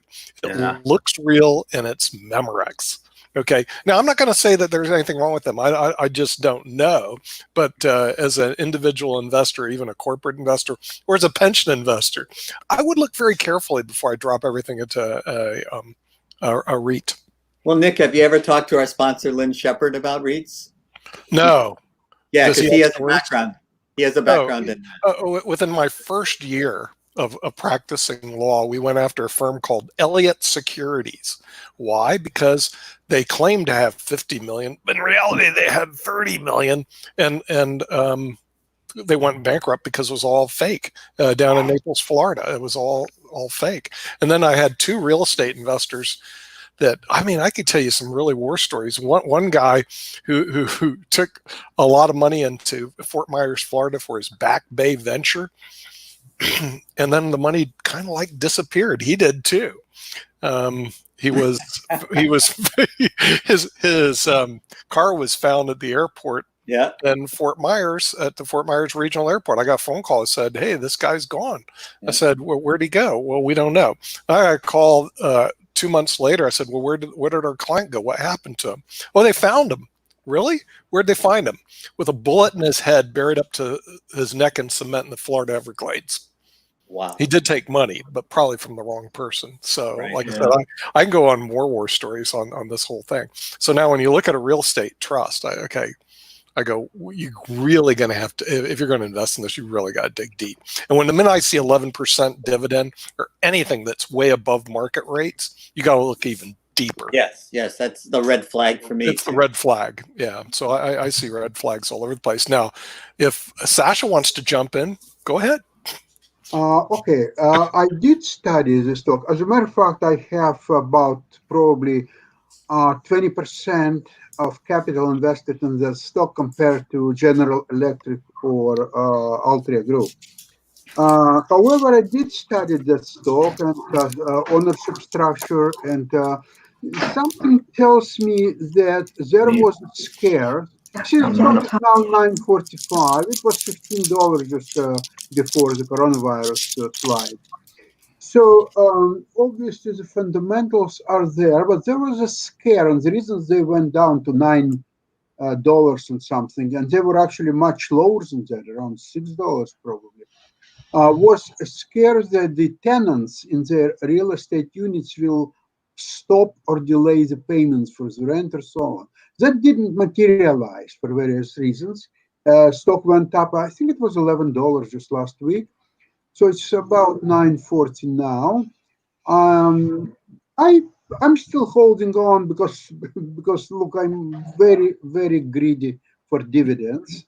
And you can also write calls against this stock, but I'm not doing that because I'm ready at any time that there could be some negative news and I may have to sell that stock. But while they're still paying these dividends, I can't turn away from it. And I'm looking at their news, I'm looking at their business model. So far, it works well, but we'll see. I'm not advising anybody to touch that stock at all. But it serves my purposes for now. One thing just I want to add in that situations, I don't know if it is helpful for this discussion or not. Like I said that I lose huge amount of money from Dhaka Stock Exchange, but here's like if you think about this kind of countries, yes, government after this kind of crash and many things, they are setting price ceilings, price floor, many scientific strategy they are trying to implement, but managing this kind of market is very, very difficult, because what we call, there are many business tycoon, they actually control market with this specifically this market.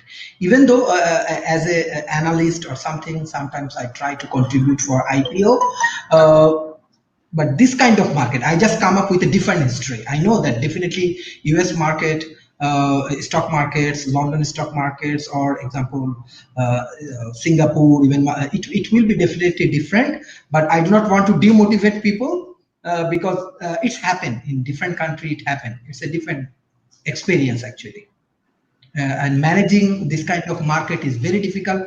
No any kind of scientific analysis, scientific methods you cannot implement. Actually, stock market controlled by muscle man.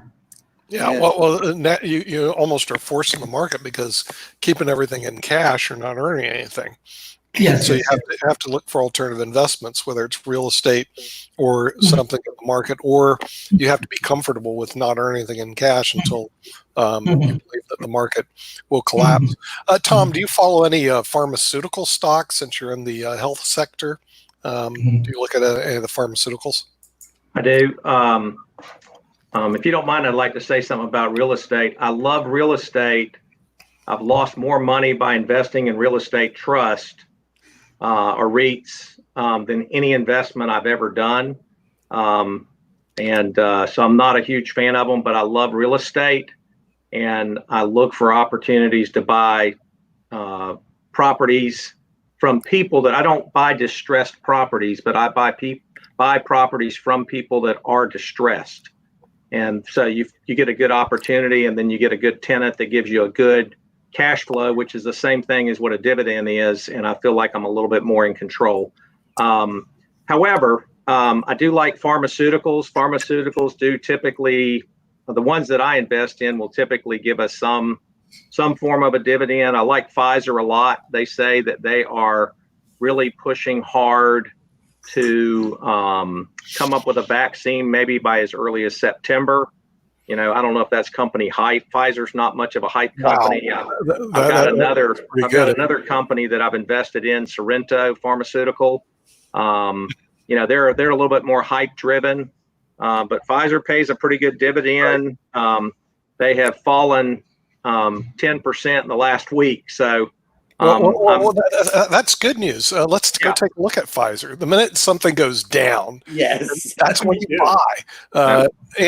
Sasha, can you get Pfizer on the boards for us? Let's go take a look at Pfizer. I love it. It's not going nowhere. Pfizer's not going to go anywhere. No, because it has basic good fundamentals. Yes. So if you can buy on the downstroke, that's when you want to do that. Let's see if we can get Pfizer up on the boards here. And Pfizer also has an office pretty close. Let's see if this is Pfizer. See if I can Pfizer add- Pharmaceuticals just added 500 jobs here in Sanford, North Carolina.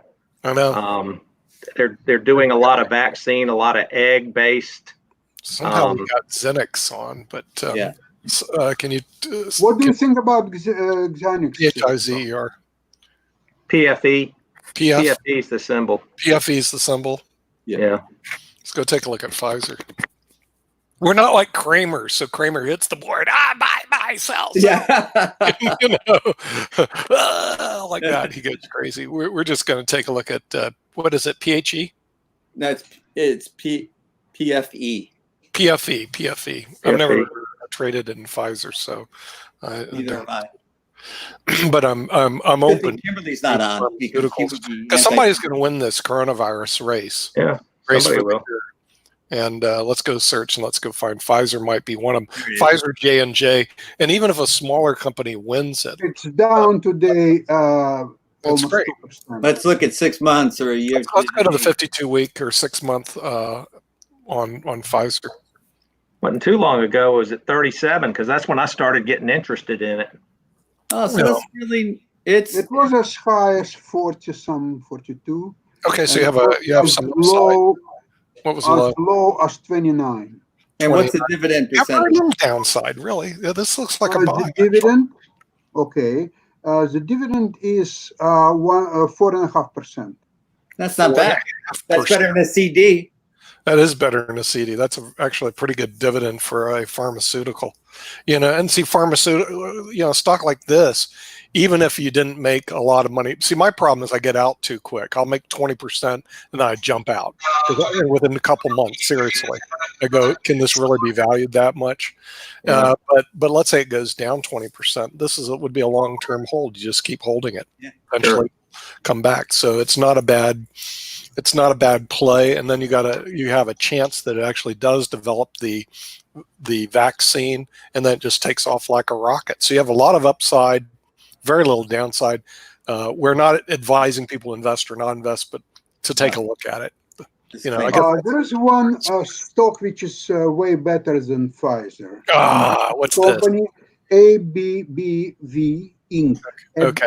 Symbol And what's this? ABBV. Yeah. First of all, it pays slightly over 5% dividend. He always likes dividends, but Yeah, what's the underlying fundamental? noticed this What do they do? What do they do? What's the fundamentals here? Yes. Sasha? The fundamentals, they have a lot of patents and a lot of drugs that they develop themselves, and Okay. also in combination with other companies. And their stock is quite volatile, but right now it's at the top range of its. Although it has some upside, it's now Not very much. 92 something. It can go easily to as high as 100, maybe 105. Yeah. Okay.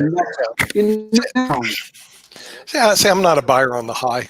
I mean, there's so many stocks to look at that when they're sitting on the high, go high. Say when you see high, say goodbye. Doesn't necessarily mean it would go up further, because I've watched that happen to me before. I go, well, I should have bought it. But I remember, and I don't like to look at the professional investors that are making recommendations, because I blew Micron Technology. It was actually trading around 10, 11. It was on my buy cycle. I was going to buy it. Then I started reading investing reports. Oh, Micron's bad. It shot up to 33 within 3 months. It's out of Idaho. Okay. Yeah. And I'm going, why do I listen to these people? Yes. Okay. Some guru talked me out of Micron Technology, and I was sitting there about to press the buy button. Then I started reading the reports, and they go, it's a dog. No, what Micron Technology is horrible.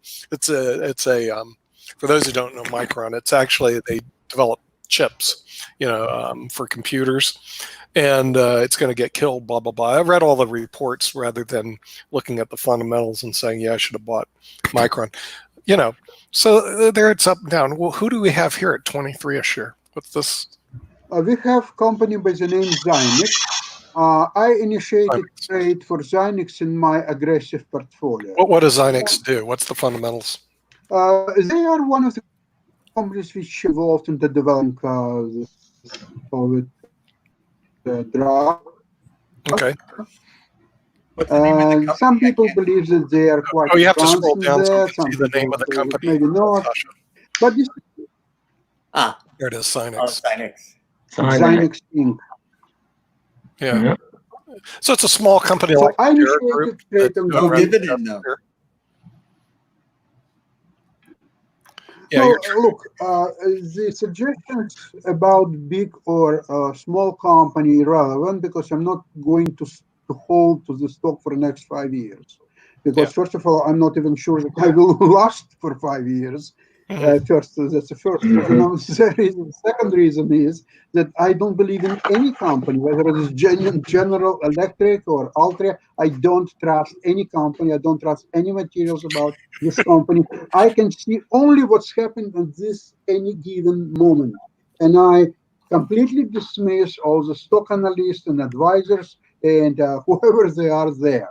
I trust only one person in this world, and that person happened to be Sasha Starr. very good. Sasha Let's be Starr. right there. Only Very one person. I'm I track 100%. Sasha Starr too. I'm 100% authoritative to myself, and I'm the only voice that I'm listening to. And there is no reason for my advisor, who is happened to be myself, to give me do something. And because all the professional advisors, they're just nobody but gamblers. They're gamble for free with your own money. And they will pay if they're lucky and they made some money during the year. They will grab their 2% for overall management, 20% for the profit for whatever it was, if any, made. But 2% they will charge anyway. And whatever is left, they will maybe give it to you, maybe not. Maybe. They will, Really smart and be like Nick and gamble and get paid to gamble with other people's money. I don't gamble with the pension funds. They all go into guaranteed accounts. I Oh, mean, they the thing must. is, because, regulations, they must do that. because of the regulations, they have Okay, not because they're so smart. they have to go into regulations. fixed annuities. Now think about this. We were talking to one of our doctor clients yesterday who bought one of those fixed annuities years ago. It guarantees 3% minimum forever. And and I go, you don't want to get rid of that because you can't get 3% today. But he got to buy one of those 3% forever guaranteed annuities, and the pension funds have to be there. Now the 401k profit sharing can go into stocks, bonds, mutual funds, no problem. But my financial advisors advise them on that. I don't. I just do the legal side. So my apologies, Nick. I try to stay away from that because that's the wild, wild west. Yes. But I've worked with these guys for 37 years, and it is the wild, wild west. And like Sasha says, I mean, if you can do it yourself, you're better off. Then they have a study called the Dalbar study. I don't know, Tom, if you ever saw that. Our friend Rocky points it out all the time, where the individual investor loses relative to the professionals all the time. I'm not sure about the quality of that study, but what's showing is the individual investors are generally not as good as a professional investor because they buy and sell emotionally. And then there's the old Berkshire Hathaway Warren Buffett who goes, just drop in the S&P 500 and forget it. And there's no professional investors been able to beat that over the last 5 years. If they do, I'll give them $5 million. And no one has been able to beat that. In other words, the S&P 500 index fund. But I'm invested in that. You do your individual research, you do have opportunities, but then you're spending a lot of time, like Sasha is, working because your work is actually trying to beat the S&P 500 index. And that's exactly what I'm doing. Look at the stock Zynex. Yeah. Okay. I bought that stock at about $21.80. And when it went up to about $22.50 to $23, I sold at $25 calls this July. And I got absolutely incredible premium. Mm-hmm. So I love the market. The beauty of the market is that it's always there. It's there today. It will be there tomorrow. It will be there next week and next month. So I have a great pleasure to be able to follow the market, to make intelligent, hopefully, decisions. Most of the times, not 100% of the times, but most of the times. And I'm happy that I will have an opportunity to help some people. It's very difficult for me to deal with that proposition because I don't understand the level of education or financial education of the people who are going to listen to me on Wednesday, who knows? Maybe some will be beginners and some will be Okay. very I'll traders. help I you out, don't know. Sasha. I'll help you out with that. Financial education in the United States is horrible. Bad. Expect them to know nothing, and even the good ones aren't great. So the thing is, they just don't get the basic financial education. Just realize it's absolutely horrible, and teachers don't really teach you what goes on there. So whatever you teach them is going to be good for them, because you don't get financial education in the United States. It's like, well, Nick Sharif was wanting to get it. Yeah, Sharif. Yeah, jumping Yeah. from Malaysia. Maybe they teach Okay. financial education in Malaysia. Yes. I say Sharif. One thing, this point actually I really like, because I told you, for my personal experience, I lose huge amount of money. Not me. There is a millions of people I know that time they lose their money. Even many people actually become poor, and many negative things happen. I do not want to promote it again anyway, but I like these things. What Mr. Nick said, financial education is around the world. It's not only USA. I think it's one of the neglected things. Yes, we do more theoretical learning, return on investment, this, that, many things. But I think the traditional methods, we avoid many of the financials learning and how to utilize money and these kind of things.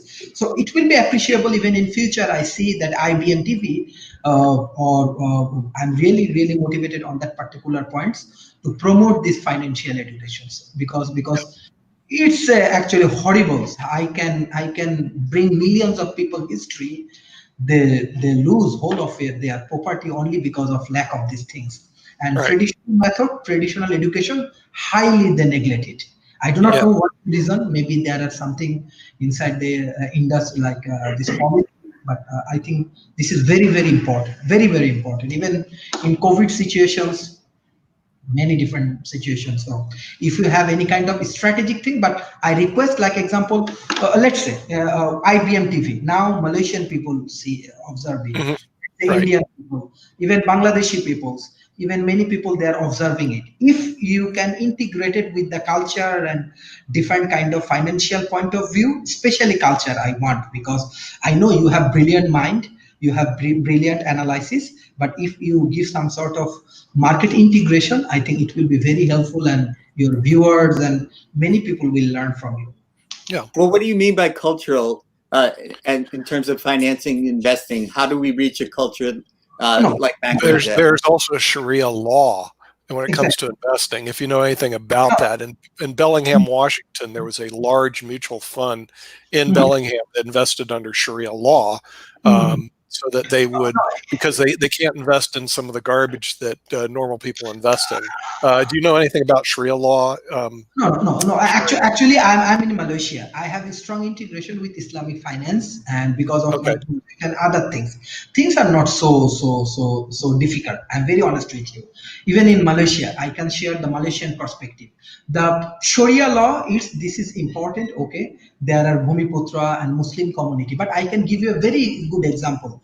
Come to Malaysia, visit it, and explore Malaysia. You can understand that many beautiful things of Malaysia. Even here, Muslim women, very educated women. Let's say that's why I said come to the WTE forum. We can integrate it. Many scholars from here. They wear hijab, but they are very good professor, and they are very open. In Malaysia, like example, you find many women working in the field, even in road, in here, there, you find many women actually working. Second thing, Islamic finance actually very good, really good, according to the present strategy and other things. And Malaysia, yes, Malaysia do lot of research on Islamic finance, lot of research publication happening there, many advanced things happening here, but people have some sort of bad perceptions. I'm very honest with you, because of, yes, there are many negative things, but Malaysia is a modern economic point of view. Why I said in that way, you have to, because 7 days you come, you visit, you go, you cannot learn. You have to integrate the economy. It's very difficult things. So here is a combination of Islamic finance as well as many Chinese company, even last 1 year, many Japanese company, they do a lot of investment in Malaysia. I think Japan is number one in Malaysia. So it's a if you want to practice your religion, there is a mosque you can go. Even if you want to go to bar and you want to go to gym, you want to go to nightclub, you can go. It's up to you. It's a freedom of choice. So I want to say it's a very good. Even everything I want to say, I was long time I was in Europe, so I infrastructure world class, definitely world class. So you should not, even my American friend, even those who live in my condo, my American friend, my Canadian friend, they're very happy here. I'm very honest with you, with the living standard and everything. But Islamic finance has very good, beautiful things. Yeah, I was just bringing in Gloria because she's actually translating what we're doing into Mandarin and Cantonese, so we can be heard in China. In case you guys don't know, I'm not sure how she's doing it, but she's actually doing that right now. So this program will be in mainland China and Hong Kong in Cantonese, and also. Nick, you and I. Oh, there she is. There's Gloria. I didn't see a face with it. How you doing, Gloria? Can you say? Can we hear you? Yes. How are you doing with the show? I'm good now. Yeah, because investing is worldwide, correct? Mm-hmm. Investing is worldwide, right? Can you ask the question again? Oh, investing is worldwide, right? Oh yeah. Okay. Now you speak Cantonese and Mandarin. Is that correct? Oh yes. Okay. Cantonese, Mandarin, and you also speak English, right? Oh yeah. Okay. 3 languages, right? Yeah. But you're originally from Hong Kong, Mm-hmm. and now you live in the United States, right? Yeah. Yes. Yeah. And you can't go back to Hong Kong.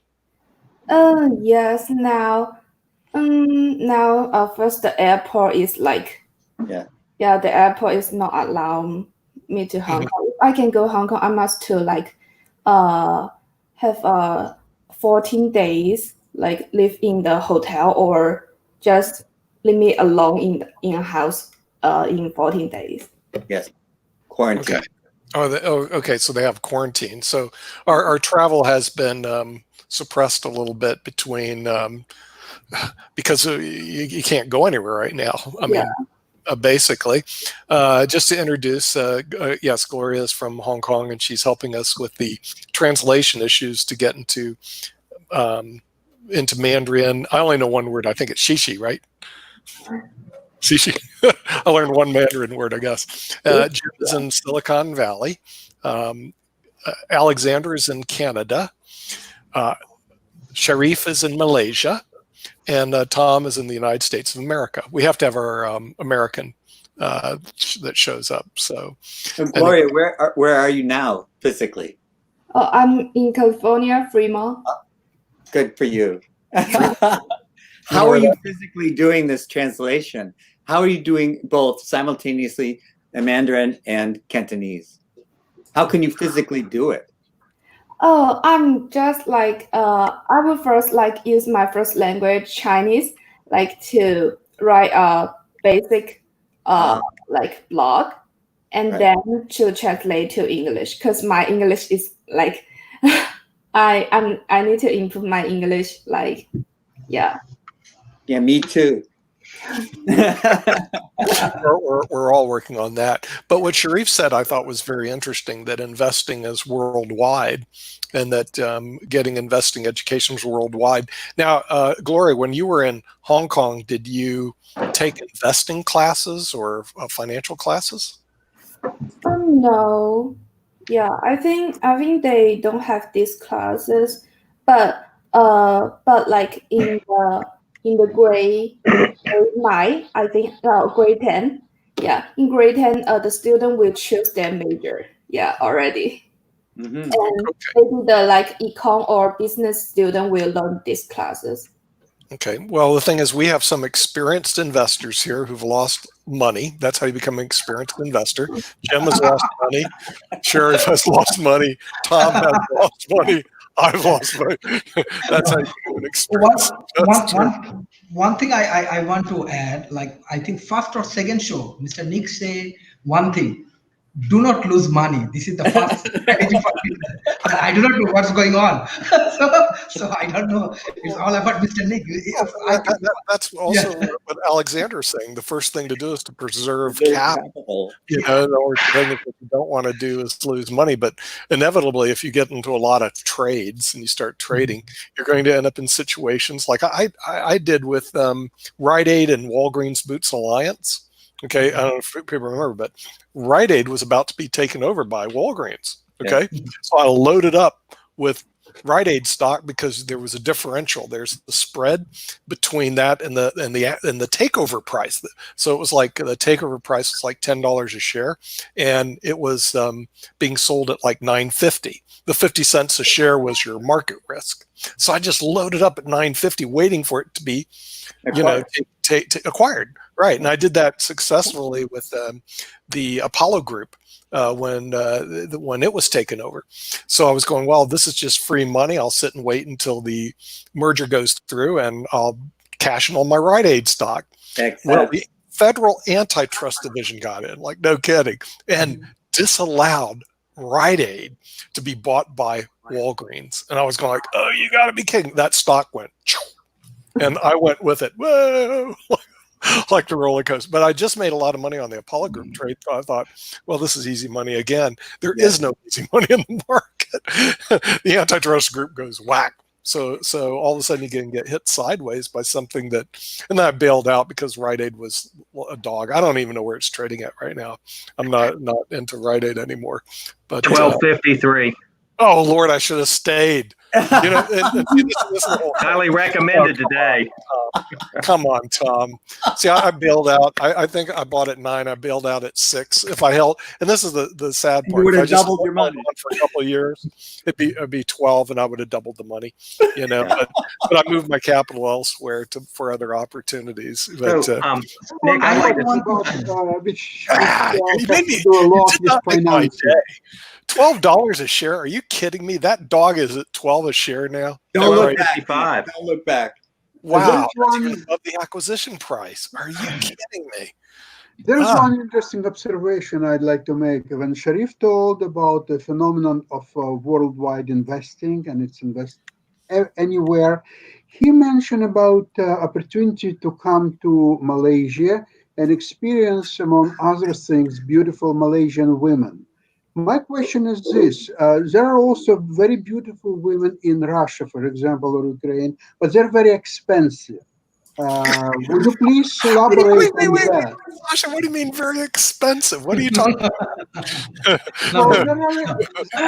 Women in Russia are very expensive. There are expensive stocks and inexpensive stocks. So there are expensive women and there are inexpensive women. So I wanted to have a little bit more description. You see, when I was in Malaysia, about 25, 30 years ago, I was there with my wife, and she was playing their chess tournament, a world championship. So obviously, I was not in the business at elaborating the issue with women and the prizes and all that stuff. So obviously, I'm ignorant at all. So I thought that Sharif would elaborate. No, basically one thing, try to understand. First of all, I do not want to define invest in religion and other things. But first of all, even my wife actually observing this show. So number one, I am a married person. Number two, I am practicing Muslim. And number three, always, whenever I go to Europe, I go to Russia, or I come to Malaysia, I try to find out the positive things based on the cultures.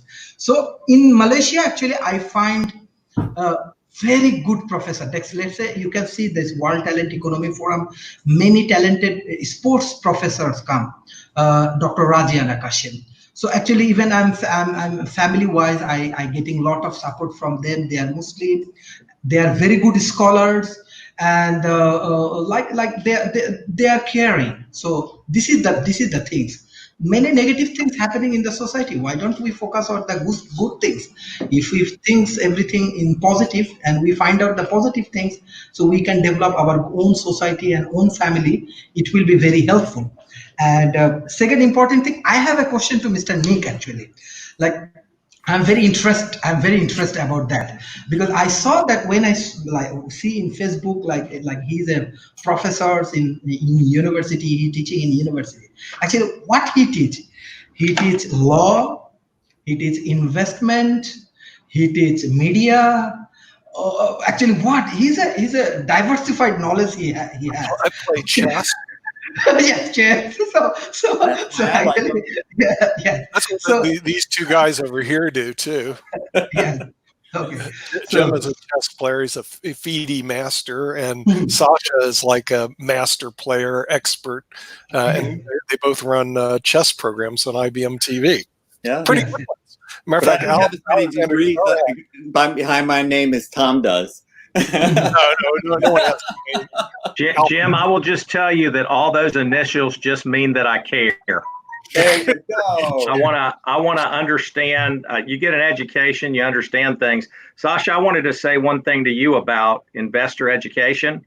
Most people that will come to you for investor education, they are not coming to you for an education. They are coming to you for investing advice. They want you to tell them what to do with their money, because most people have an external locus of control.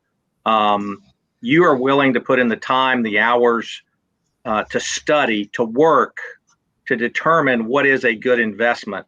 Most people, most amateur investors, they hear a rumor and they jump on it and they lose money because they have not put in the effort to do the research. So I think the best advice you can give to somebody who wants to be an investor is to say, well, how about start by eliminating all of your debt? Because if you're investing with surplus, you can afford to take a loss. But if you're already living on the edge and you make bad investments, it just throws you over the edge. So, just when you come to people, when people come to you and say, give me some advice, realize that probably about 90% of them are just wanting you to give them a good stock idea that they're going to make money on. And it may be a great idea today, but 4 months from now, the circumstances have changed and you've gotten out, and they're still riding it down. I totally agree with you. Totally agree with you with every word you just said. And what I'm trying to do is after following the all kind of investment infrastructure, including on the internet, unfortunately, I noticed there are a lot of advertisements, such as if you have only $500 available, we will show you how to make 5,000 and then 50,000 and so on. And essentially, and all they asking, some people asking $99 for their service, some people asking $39. But you know what? Even if you will send them $5, they will take it, simply to extract whatever possible from you, and then they will give you some advices. Some advices probably will be as good, and some others are not as good. And the only thing is they are trying to extract your hard-earned cash for so-called advice. What I'd like to help people, I'm not charging any money. I'm not professional advisors, and I don't have any inspiration to become one. I'm making real money for myself, a couple of my friends. If they ask, I never advise them if they don't ask me, very specific.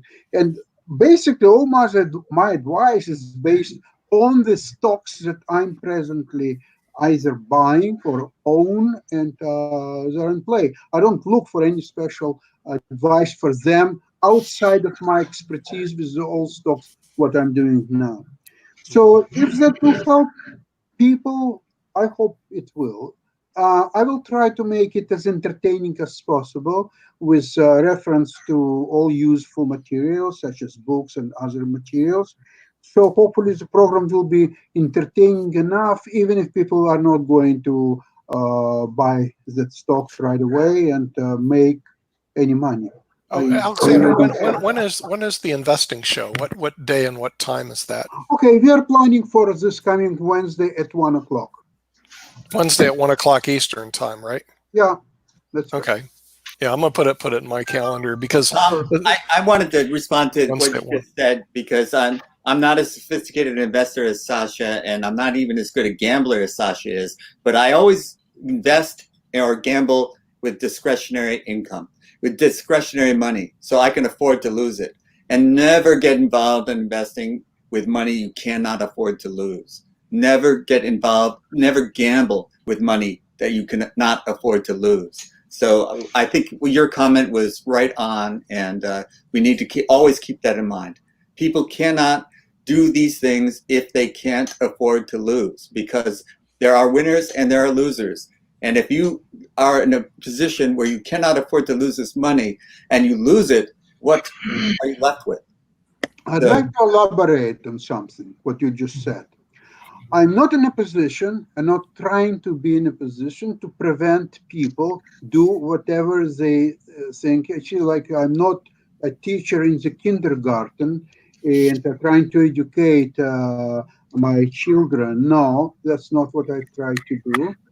People have to make their own decisions, invest or not invest, use their own money or other people's money, go to borrow to the last penny in the bank, or maybe just go and rob the bank to get some money. That's a pretty good idea, by the way, because in classes 101 on return on investments, robbing the bank is number one on return on investment. So you can't tell people, oh, please don't rob the bank.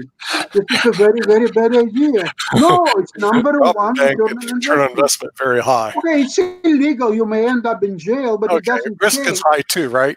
Yeah, there's risk factor. High return, high return risk, on high investment. business. Right. Well, Nick, I will tell you, as a gambler, I would go into and play poker in Las Vegas, and if Sasha was, and I didn't know Sasha, and he was at the table, 4 or 5 hands in, I would know to go and change tables. That's right. I told him my friend who is a professional gambler in Las Vegas plays poker and backgammon. He's one of the top backgammon players in the world. And so his rating comes out, he's like a 2,700 backgammon player because I have like USCF type ratings. And so everybody knows he's good. And so it's hard for him to get a game. Poker, no one knows who he is. So he goes and plays on these tables and cleans everybody's clock, but he knows the good players. When the top players come down, he says, I pick up my chips, I leave. He goes, I don't want to play the top players. I want to play the people who think they're good, not the ones that are good, and that's kind of like the name of the game. What we're trying to do at IBM TV is to get basic fundamental education using practical advice that Sasha's going to give, and I'm going to tune in also. But like I invest, but I don't invest in my own funds. I do not handle clients' funds. No way on personal investing like that. Because honestly, because I don't want the phone call. Remember I told you about the Rite Aid deal where it collapsed on me? I don't want the phone call. Hey, you put me in this Rite Aid and you were trading on this and you lost. Blah, blah, blah, blah, blah. I don't want to hear it. And so I lost friendships that way too. Yeah, well, I'm lost. I'm okay with it because I made so much on the Apollo Group thing. It was the same concept. And this occurs on every company that's about to take over. There's a risk margin that it won't be taken over. You're usually pretty safe to go in and load up on the stock. But every now and then you get pummeled with the antitrust division. I mean, that's just life, and you just move on and you go do another trade. High dividends, I used to do what Sasha did, but Nordic American Tanker taught me differently. And you do get lessons on that. In other words, they had a high dividend and then they decide to cut their dividend because they're going to use it to buy another tanker. And then I don't know where NAT is right now, but I pulled my capital out and went somewhere else. Because see, your capital, you have to move it to your next opportunity. You just can't sit there. I guess I could have sat there for a couple of years holding Rite Aid and letting it double, but I just got tired of it and I had other things to do with it, so I moved it. And I think one problem that we see in the United States and worldwide, according to Sharif, is there is no financial practical education that's out there. Very true. Very true. I think you can have millions of people. When I went to law school, Okay, and Tom went to law school too. How much good financial education did you get in law school, Tom? One semester, and it wasn't really financial education. Yeah. It was don't mess with other people's money. Yeah, don't. You're right. You took securities law, right? Yeah, Don't mess with other people's money, because that's where most attorneys lose their licenses. Right. They tap somebody else's trust account. Absolutely correct. They lose their license because what they do is they tap the trust account. So stayed away from it. Hey, speaking about economics, Monday we have a Pulitzer Prize winner who's just arrived, David K. Johnston, and we're talking about investing and financial education in the United States. And David, where do you see this market going, and where are people going? Where do you see the economy going? I guess that's the question. Well, markets go up and down. If we would put more money into the economy right now, we would come out of this better on the other side. But if Ankit's there, I've got two charts I wanted to put up that illustrate what's gone wrong here. We have these huge lines of people in America, and I'm sure it's much worse in many other countries, looking for food, going to food banks. Right. And at the same time, the 85% of Americans, or 80% who are employed, are doing fine if they're able to work at home. Sure. And so what's happened is our basic measure of money, M1, which is cash out in the market, bank, checking account deposits, and traveler's checks, which are bupkis. Yes. They together grew 42%. I told you. In 13 weeks. The previous fastest growth, there was that chart, see at the far right. Yeah. Previous fastest growth we ever had was half that level. And we have all these corporations now, mostly big ones, that got these huge infusions of cash that the Trump administration says, we're not going to tell you who got it or anything about it. Those instances, they're sitting on tons of cash while small businesses are folding left and right. Now, there's a second chart I sent in, and it's a measure of money market funds. That tells you more about where corporations are putting their money. And as you can see, it's the same basic chart. Sure. It just skyrockets. But notice how much it also went up during the recession in 2008, when the $700 billion was infused into the economy. The real problem isn't economic growth. It is that we're allowing people at the very top to mine the bottom 90% rather than they're prospering. We have there's a new measure of poverty in America that now is available for every county. It was developed by United Ways. I was the first person to write about it, I think 6 years ago or 5 years ago. It's called ALICE. Asset limited. You know, all these people have no savings at all. Asset limited. Income constrained, they don't have much money. Employed, so they're working people with no savings and inadequate pay, and that's the core problem we need to get at. There's a new book out by Michael Greats, a professor at Columbia, law professor, and Ian Shapiro, who's a Yale political scientist, called "The Wolf at the Door." And I would argue that 50% of Americans live in economic terror. Not fear, not insecurity, terror.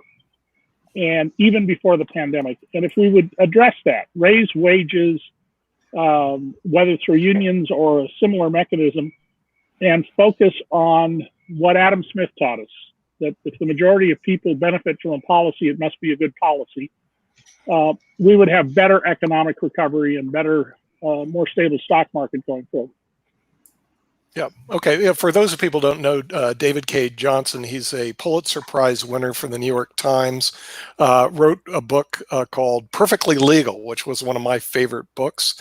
He also wrote a book called Trump, which also is a very interesting book, but I do like Perfectly Legal. But he's a Pulitzer Prize winner for the New York Times. We're glad to have him on the show and bring to us some of the insights of what's going on the economy. So yeah, and parking in cash. I was just talking to Sasha about that. I said, that's where I'm parked, in cash, and I'm getting more cash. And I'm going, like, I keep parking money in cash because I'm not sure where to go next. But Pfizer may not be a bad play. I mean, I'm looking at Pfizer as a possible play.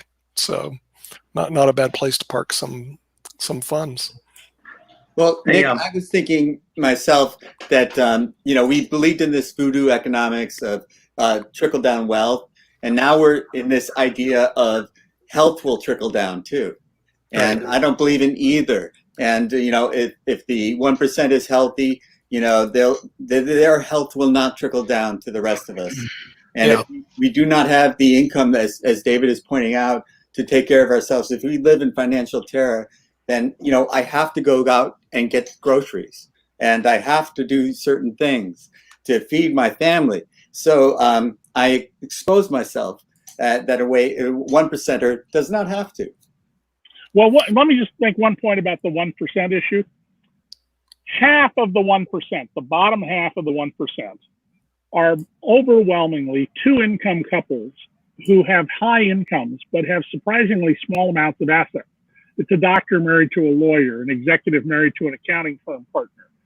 And that group takes you up to about $720,000 of income. So don't worry about those folks. They're doing fine, but they depend on their work, not their investment. But when you get to the top 1 in 1,000, which starts at about 2.4 million, or 1 in 10,000, which starts at about 30 million, or 1 in 100,000, which starts at 65 million with an average income of $250 million a year on average. You're talking about people who are largely passive investors. Some of them are business owners, but a lot of them, they're just collecting dividends and coupons, and this cash is building up in their hands with no place to invest because people don't have enough income to buy more goods and services. They'd actually be better off in the long run if people in the bottom 90% made more money. Yes. Yeah. Well, also who's joined us is Holmes Stoner from California, and Sharif just left us from Malaysia. So, and Holmes apparently has gone over to Malaysia, right? You've done a lot of business. Oh, I've been there many times. And so Holmes, it seems to me you know everybody in the Far East. Gloria is actually backstage right now. She's from Hong Kong, and she's doing translations in Mandarin and Cantonese because we don't speak Mandarin and Cantonese here. But Holmes, tell us where do you see the economy going with this COVID-19 situation? Well, here in the United States? Yeah. Well, I don't see it going very far at this point. I mean, I'm looking at it objectively as a foreigner because I spend more time outside the country than inside the country. But I can tell you, the prognosis is not good. Okay. All right. So what should investors do with the money, especially the ones that sit around and collect their dividends like Sasha Starr does? Where should they park their funds? Well, I would say to stay liquid and to keep a lot of cash on hand because you don't know where it's going. There's no predictability here. There's no stability, no predictability. Nick loves to hear that.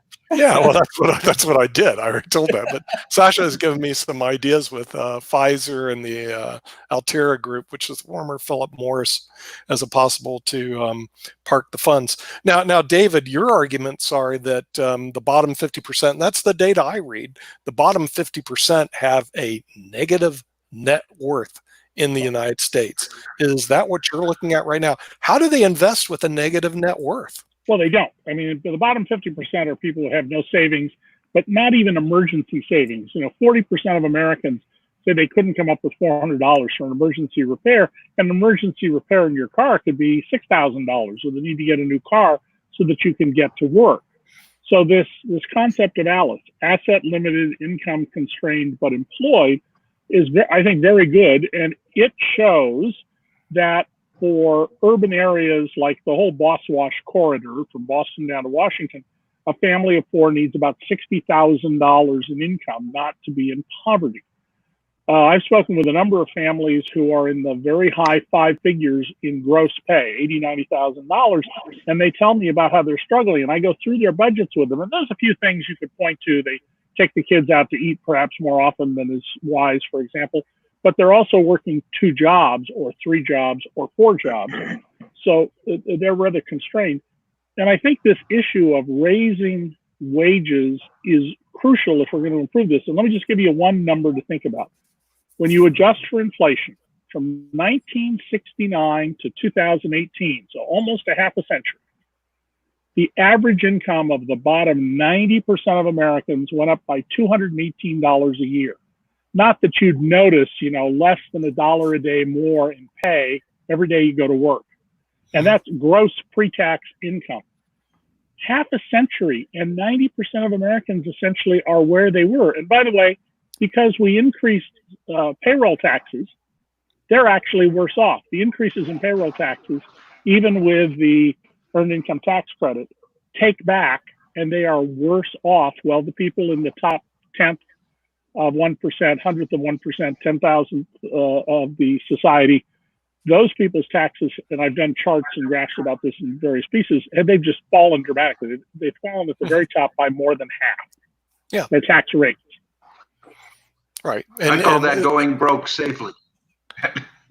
Yeah. Going broke safely. Yeah. Holmes, do you see that out now? You're in California, right now? Yes. Okay. Do you see that a problem in California where you have a lot of what I think David's describing, the working poor? All I see out in California is your housing prices are too expensive. But do you see a lot of working poor out there?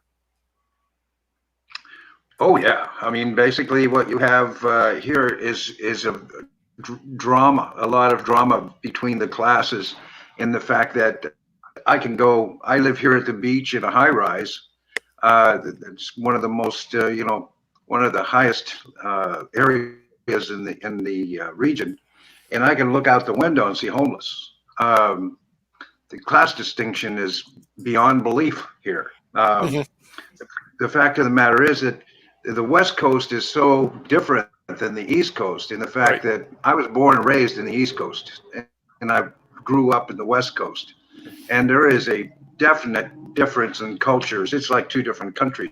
Yes. And the fact that the East Coast, Jim is actually from the country of Silicon Valley. So Jim lives in country. Tom is actually from the country of the South, which has nothing to do with the rest of the country. David, we're the right coast. I spent 36 years. I spent 36 years in California as a farm boy in Orange County. I grew up mostly in Santa Cruz on the coast. Lived in the Bay Area for years and in Los Angeles, and they are very different. So where I live now in Western New York in the Finger Lakes, very different society than LA. Holmes, what county are you in? Are you in LA County? Yes, I'm in Marina Del Rey. Marina Del Rey, yeah. Beautiful. Yeah, so you would see very starkly in Marina Del Rey the divisions in this country as to assets and income and homelessness. And when all of us were in our 20s and 30s or even younger, the only homeless people you ever saw were old alcoholics. Right. Yeah. That's true.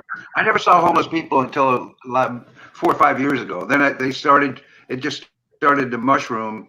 And now you see homeless everywhere, thousands.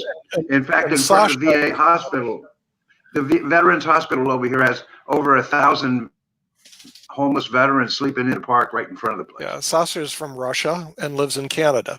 So do they have homeless people in Russia, Sasha? Yes, they do. Tell me, please, David, situation what you just described happened in Russia in 1917. And it was a situation where people could no longer tolerate the economic and other conditions, the war, and many other atrocities what happened at the time. If things will continue just as such in United States, when there is a huge social unrest, when there are deteriorating economic opportunities, where people live probably worse than they did 50 years ago, where do you think can all that take North America, particularly the United States? Well, we could have this change very quickly, just like the White Russians, after years of oppressing and not caring about people, discovered the Bolsheviks at their door. I don't think we have the conditions for that now. Revolutions are generally started by young men. They tend to be started by educated young men. And let's remember that the French Revolution was started by peasants in the country where the peasants were the best off in all of Europe. You have to have rising expectations there being met. But the situation we're in right now, it could change very quickly if you had the right conditions come along, just as we're seeing after, 40 years ago, I was exposing the LAPD on police brutality and chokeholds, and nothing happened. Now, because of cell phone video, look at the change. 90% white communities are holding Black Lives Matter demonstrations. So things could change, and we are absolutely abusing, my word I prefer to use is mining, the bottom 90% of the populace. So we've got to change that. We've got to find ways to increase people's income, which will make people who own capital assets better off because they'll be able to sell more goods and services. Right. But you see, there's a huge discontent between the notion that Black Lives Matters and other ideas, and the white supremacist theory, which is the United States is the only second country in the world after Hitler's Germany in the 30s, which has a superior race theory. And unfortunately, not actually a lot of people subscribe to it, except elite, which governs the country, which forms police force, and so on. So the white supremacist theory is probably the main thing that is now somehow has to be dealt with. Now, the black people, the revolt that they're starting now, this is well justified because they're being historically oppressed, but they're not the first and the only people in history who were oppressed. You know that the first Christians in Rome was oppressed, and then a couple of hundred years later, the Constantine embraced Christianity, right? All Jewish people for the last 2,000 years were oppressed. And look where the Jewish people now. They have all these Nobel Prize winners and composers and doctors and scientists, and just name it. So each nation has to solve their own problems. And black people in the United States, they have to fight. They have to solve their problems, and that's what they're doing. It's a part of historical process. You cannot stop it unless white people say that our white supremacy theory is completely wrong. It has no justification, has no grounds to stay today, 200 years later than it was first probably created. So I think if you're looking back in history, all the processes are well justified. They're taking its course, and black people have to really take fight into their hands. And probably that's what they're doing now, maybe not. But that's where we are. Nick, I wanted to know, what's this worth? Pawn. It's a pawn. And what's the unit value? Well, what's this worth? Oh, is that the queen? No, that's a pawn too. Oh, the pawns are worth the same. They're worth the same. Right. This one is not worth 3/5 of this one. No, they're worth the same. But they're worth the same. All the chess players know that. I mean, it's not that thing, right? But there's a huge discrimination in chess too, because if you take game, it's white who starts the game and get immediate advantage in nobody, not black. Black is not allowed to start chess game. Only white is allowed. Fight for equality. So we have to they fight for equality. The black gets to make the first move every now and then. One game, black has to start next well, game. Sasha, notice that whole game starts with white. You can lead that charge into FIDE. For those people who don't know, Holmes Stoner is actually the chairman of the American International Chamber of Commerce. Now, Holmes, you spend most of your time, though, in the Far East, not in Europe. Is that correct? Yeah, the last 25 years, I've lived in many different countries, primarily China. So I know more about Asia Pacific, Pacific Rim, Latin America than I do about the United States. I know one thing about the United States, that probably not many people pay much attention to. In my earlier years, I owned an advertising agency that specialized in ethnic advertising. So for 13 years, I bought advertising for AT&T and Prudential and United Airlines that was translated into different languages and promoted to all of these immigrant groups. So over a period of time, I was the expert here in the United States about these immigrants coming into the United States. And the big fact that nobody seems to realize is between 1975 and 1985, we took in 22 million immigrants that were legal immigrants. And we don't even know how many illegal immigrants in that period of time that had an average 4.4 members per household, and where the average Caucasian home had 2.2 members per household. And after the 40 years since then, you're seeing the end result here that I predicted back in the 1970s or 1980s, that by 2020, over 60 million people in the United States would be speaking Spanish as their primary language in their home, which is true today. Right. But in the other groups, including Hindi, including Chinese, including Philippine, and the rest, have all grown exponentially. So today is the end result of this great social influx of, the Cambodian killing fields, the end of the Vietnam War, the Berlin Wall coming down, the killings in El Salvador, the Mexican Mexican people moving north. So you see the end result here, and what we have is this unbelievable culmination of all these different groups trying to live in peace together, as well as the African American groups that have absorbed the shock of all these people moving into their neighborhoods that weren't there before. So, as you can see that all over the United States, even places like Minneapolis and Milwaukee and all these different Midwestern cities, of all these immigrant groups all trying to live together. And this is kind of like a body that's dead and going through rigor mortis, because it's shocking. Everything is shocking. And this is what we're going through right now.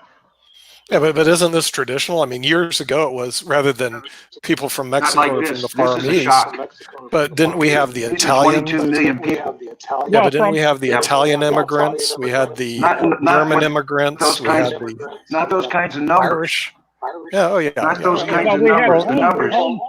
Holmes, in the immigration that took place up until 1924, we were similar to the situation we're in today in terms of the percentage of Americans who are from overseas. Canada has a higher percentage than we do of foreign-born residents. I wrote back when I was at the LA Times in the late 80s about how if you added up, as I did, the number of people getting off planes from Seoul and the number of people at LAX getting on planes to Seoul, essentially the planes coming were 100% packed and the ones going back were literally 3/4 empty. There was a huge migration going on. It was very clear. But, the history of immigrants in America has been that by the third generation, that is the immigrants, their children, and then their children, the grandchildren of the immigrants, they prosper and do really well. And the only two groups who have not done real well have been Dominicans, who are a very small group, heavily concentrated in New York City, and Black Americans, because we've had all these systems to oppress them. And now, thanks to cell phone video, there is a broad recognition of the injustice and immorality of how we've treated Black Americans. And I think we're seeing real fundamental change. It won't happen overnight, but I think we're going to see real fundamental change, rethinking of police. Well, the police situation is a situation I've always had a problem with since the very famous case Jordan versus the city of New London, which I really have a problem with that case. For those who read it, that's the case where Mr. Jordan tried to become a police officer, but his IQ exceeded 125. The city of New London refused to hire people with high IQs because they said you'd get bored and you would quit. So they discriminated. Now listen to this.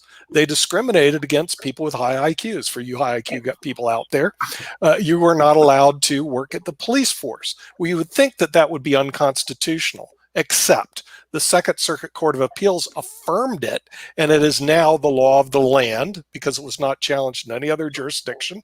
It's persuasive but not binding in front of all courts in the United States. So smart people are not allowed to become police officers if police officers have that rule. And if you have a high IQ, it is a class that you can be discriminated against. I find that to be pretty appalling, don't you, Mr. I didn't know about that case until you brought it up, and I looked. Oh, you didn't know about that case? Everybody knows about that case, Jim. Come on. I did not, and but you did read it finally, right? I did. George versus the City of New London.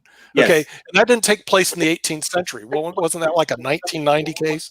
I mean, it was it's fairly recent. It's fairly recent. Very recent case, and I found that to be very appalling because there are certain classes of people that you're allowed to discriminate, and that's against the high IQ people in the police force. Okay, Nick, here's another accountability issue. If you and I and the rest of us on this panel are suspected of a crime, the police will separate us, put us in different rooms, and sweat each of us, trying to use our contradictions to get somebody to roll over. Police officers have contracts all across the country that if they are suspected of something, they have to get together with the others who are suspected and their lawyers and work out their story before they can be questioned by either the rat squad, internal affairs, or by the working detectives on the case. That's got to come to an end. Now, here in New York State, where I live in Western New York, we just passed a law undoing a roughly half-century-old law that made all police disciplinary complaints and actions secret. That's over. That will help a lot in identifying misbehaving cops. Right. We also need a law that says police officers who fail to intercede when there's wrongful conduct are themselves committing a crime. Buffalo, about 50 miles from where I live, a police officer who tried to stop the beating of a man by another officer, she was fired, and the cop who administered the beating is still on the job. The city council there just voted to make a review of this. But there are a number of cops around the country who interceded to stop wrongdoing, and they were the ones who got fired. So I think that fundamental reform is on the way and unstoppable. It won't happen everywhere unless state legislatures act, but that's coming as a change, and it's coming fast. Mm-hmm. Yeah. Well, I see that there's systemic problems in the police force, but also, and this is the case where now it's the year 2000, Jordan versus the City of New London, which the Second Circuit said that, hey, look, if you test too high, you're not allowed to be a police officer, and that's permissible discrimination. And I find this to be completely appalling. And you would think it would be what? Why did we have to rely on these for this kind of justice to become known? Oh, you mean access now the videos? Okay, because the thing is, well, from years of writing about the cops, including the 3 years that I was the first person to seriously examine the LAPD, there are two lessons I took away from it. One of them was there's a tremendous knee-jerk reaction among white Americans and prosperous Americans that the police are there to help them and you support your police or otherwise. They even support patrols, and motorized patrols are a total waste of money. There's no evidence they do any good at all. There is evidence they waste money. The second reason is I don't think most white Americans have encounters the way minority Americans do with the police. They don't get stopped basically over the color of their skin. They don't get harassed.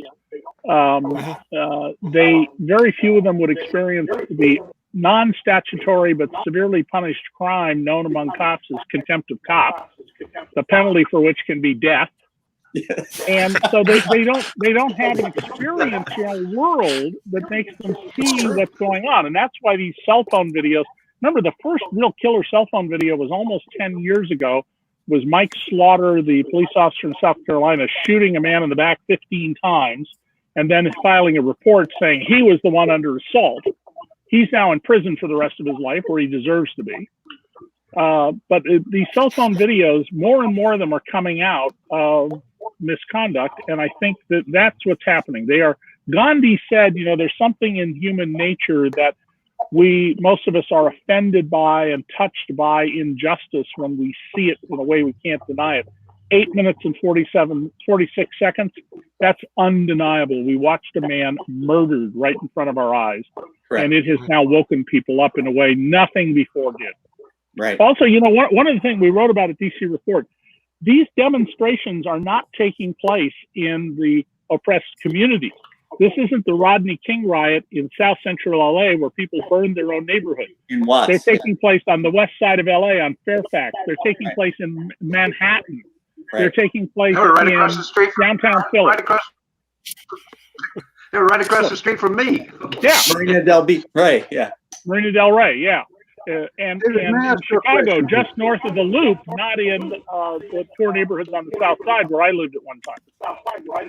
David, I have a question to you. So the theory goes that hopefully all this returns to normalcy and everything will be stopped, all this horrible situation, once there will be a new election in November and a new president will come to power. May I ask you something? If you've heard about and maybe even read the book by the name, sorry. Yes, I'm familiar with the book. I was interviewed for that book.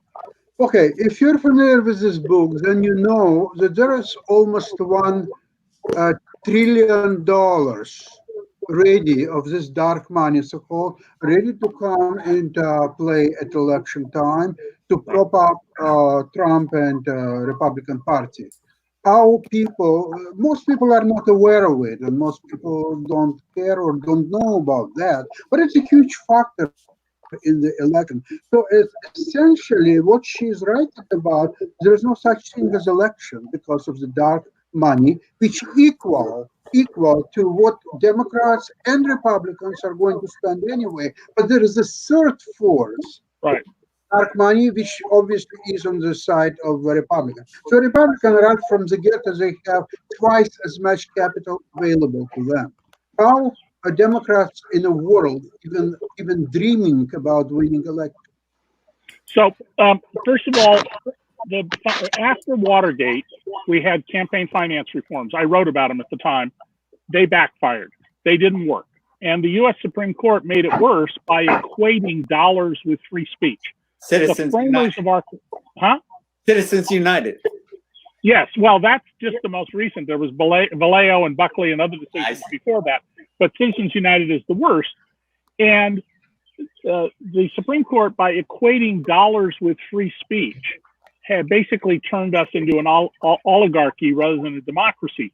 Now, Donald Trump may get a second term. Highly unlikely as it is, it would be foolish to discount that prospect because he only has to win the Electoral College. He could lose by 16 million votes and still get a second term.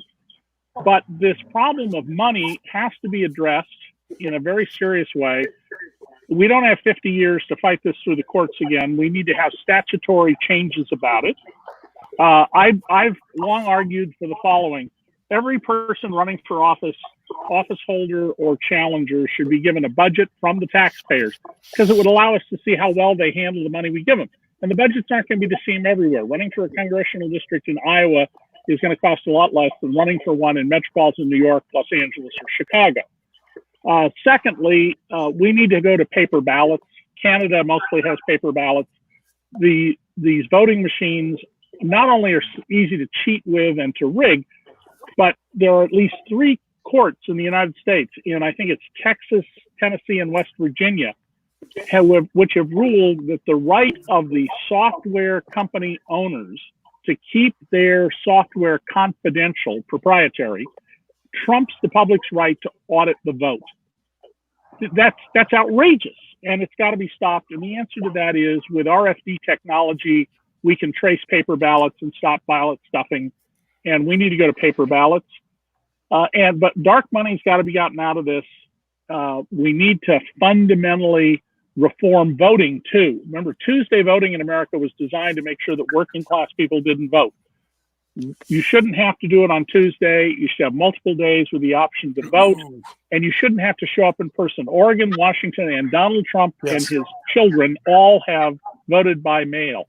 Yeah, you can't Oregon and Washington, it works fine. Does. I used to live in Washington. For those people who have joined us late, we have on our panel today, we have Jim Eade, FIDE chess master in the country of Silicon Valley, Tom Snell, who is an attorney and also a healthcare advisor in North Carolina, Holm Stoner, who is the chairman of the American International Chamber of Commerce, Alexander Starr from Moscow and lives in Canada, also a chess master, getting a lot of chess masters here, and David K. Johnston, who's a Pulitzer Prize winner and New York Times bestseller, all on our panel. So we're discussing Economics Monday here on IBM TV and how you can help your finances.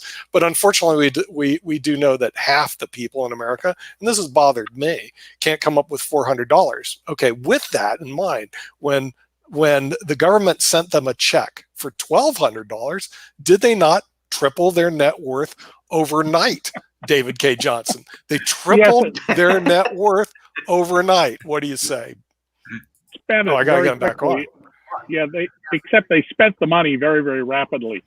People who were eligible for it, who had some assets, probably all of us on this panel who are Americans make too much money. We didn't get it. But people at the bottom, they spent that money instantly. And unfortunately, a number of banks seized the money to pay overdue credit card or student loan debts, which they were not supposed to do. Enforcement of this by the administration, DC report, we have a piece we put up, I think, Friday or Thursday about the Trump administration has found yet another way to oppress minorities by not enforcing laws against discrimination in lending, whether it's auto loans, student loans, mortgage loans. They're just looking the other way, and they're not taking enforcement action. Yeah. Also, I have some very interesting personal, what they call it, experiences with this EDIL and PPP, because I have several companies. My company that has a lot of money instantly got funded by the federal government, huge amounts of money that, frankly, I'm not sure if we need. I've talked to the president. We may end up returning it. My company that's struggling, they're still asking questions. You know? And I'm going like, wait a minute, the company that needs it, or the company that doesn't need it gets it. And I'm going like, okay. Oh, it'll trickle down, Nick. Yeah, trickle down. No, it won't, because I know the presidents of both companies. One company, the ones that get it, they're just going to keep it. And the other ones that need it aren't going to get it. But it tends to be a problem. But the other problem that we seem to have is that because we do not have a robust lower class, in other words, that 50% that can't get a hold of $400 seriously, and then you get the next group until you hit the top 10%, they struggle also. As you said, they're basically working paycheck to paycheck. So really, we're limited with the population base of 300 million, about 10% or maybe 5% that are doing well, and the rest of them are struggling. Wouldn't that be the case we're seeing, David? Yeah, I have a case in point. I have a case in point in the fact that I own one of the companies that I own makes a steel-framed affordable housing. Okay, and I've been doing this for the last 12 years. And so we entered one of our little houses in the home show down in Orange County, California, and so people would come to the home show and they would see all the gardens and all of the accoutrements and all that whatnot, and see the house. And we decorated the house and put a front yard in it and everything. And if people would come in and say, "Oh wow, I love this. I'd like to buy one of these, put it in my backyard, whatever," you know. So we would have these people fill out the application, and 85 people the first day filled out the applications and said they wanted to purchase one. Now these houses would cost about $28,000 all in, decorated, and all the accessories, whatnot. And so the main three questions that we asked them is, how do you want to pay for it? Number one. Number two is, do you want to buy it on credit? Number two. And number three is, do you have land or a place to put it? All 85 didn't qualify those three questions. They didn't have money. They didn't have credit. They didn't have a place to put it, but they wanted one. So the fact of the matter is that they didn't even have, as we were saying before, didn't have $500 down payment. Right. And these are people that are going to a home show. Okay. These are not the people that are out, sleeping in the parking lot. Mm-hmm. These are, we have a problem in this country in the fact that even San Diego State University has over 1,200 students that have to sleep in their cars because they cannot afford the tuition or the dorm rooms. I mean, this is dramatic, very, very dramatic. Okay. Mm-hmm. I mean, you see it every day. Right. If you're a leader and you're leading these things and these people that you're trying to help, almost impossible to help them. Yeah. Because they're so lost. They're so gone. Okay. Just as David was saying, he can see it as well. I mean, he sees it every day. Mm-hmm. I'm a person who's been outside the United States, who's now in the United States. And it's so dramatic. It's very dramatic. Yeah. Well, and one of the things we're about to face in the U.S. is the kinds of jobs that are going to disappear. As I've said on this show before, what created good-paying manufacturing jobs was inefficiency. It used to take over a man-year to make 1 ton of steel, multiple man-years to make a ton of steel. Now we do it in 40 minutes. And manufacturing jobs that pay well are not going to rescue us. We have to come up with a 21st century economic theory, recognizing we're living in the digital economy and we're on the cusp of the genetic or biological economy, and our notions of work and recompense, they're all going to have to undergo a fundamental rethinking. Well, David, I would maintain that immigrants are not taking those steel workers' jobs away from them. No, they're not. They're not. But we have Technology to is taking blame. their jobs away. It seems to us, from the top down, we're blaming immigrants for things that automation are taking away from us. And that's a political statement. That's basically casting the blame just for political aspects of the whole argument, I think. Well, I think it's an economic argument in that automation is taking away jobs, and we are blaming the wrong people. And it's not a question of blame even. We want automation, we want to be more efficient, but then we don't have the workers that used to make good middle-class lives. So it's an economic argument as far as I'm concerned. What are we going to do? We can't replace these jobs that they used to have. And we're pointless to blame others for this reality. And I don't have the answer. Mm-hmm. Yeah, well, somebody on the panel has to have an answer. David Johnson, how do we reinvigorate this economy? Otherwise, I'm going to have to go to Russia because they know how to do that over in Alexander Starr's neck of the woods. How do we re-energize the economy? We have one program, but we're doing with our community housing for affordable housing, where we're offering. We're going back to the basics and offering occupational schools where people can learn how to do construction jobs, electrical engineers, and plumbing. In today's world, a plumber makes more than a doctor. Okay. Nobody wants to be a plumber. They don't want to do that. They want to go to a university, get a corner office job and a BMW in the parking lot, and that's what they all want to do. And they've been told by their parents that that's what's going to happen. And all of these skilled jobs, all of the jobs that are out there empty, are the working jobs, the highly skilled jobs that you work with your hands. And we're finding that more and more because we're doing these housing programs for guys getting out of the military, the homeless veterans, mm-hmm. and they don't know how to do anything. Right. They went to, they know how to load a gun, they know how to look at a radar, but they don't know how to build a house. They don't even know how to get the car started. Okay. Right. We've gotten to the point where we don't know how to do anything. Yeah. Well, because we emphasize what they call a liberal arts education as opposed to a practical education, like you said. In other words, how to become a plumber, how to become a HVAC specialist. In other words, how to actually become something. Tom, over in the Great South, what is the what is the solution to this diversity? I mean, the divide that we have between the economic have and have not. You're a smart guy. You should have been able to figure it out by now, right, Tom? No, I'm probably the dumbest guy on this panel. At the risk of sounding like the Law and Order guy, I would say bring back spankings. But you know, I tried my hand at being a school teacher, and I felt like a glorified babysitter. I do know that our educational system has a strong lack of discipline, classroom discipline and respect.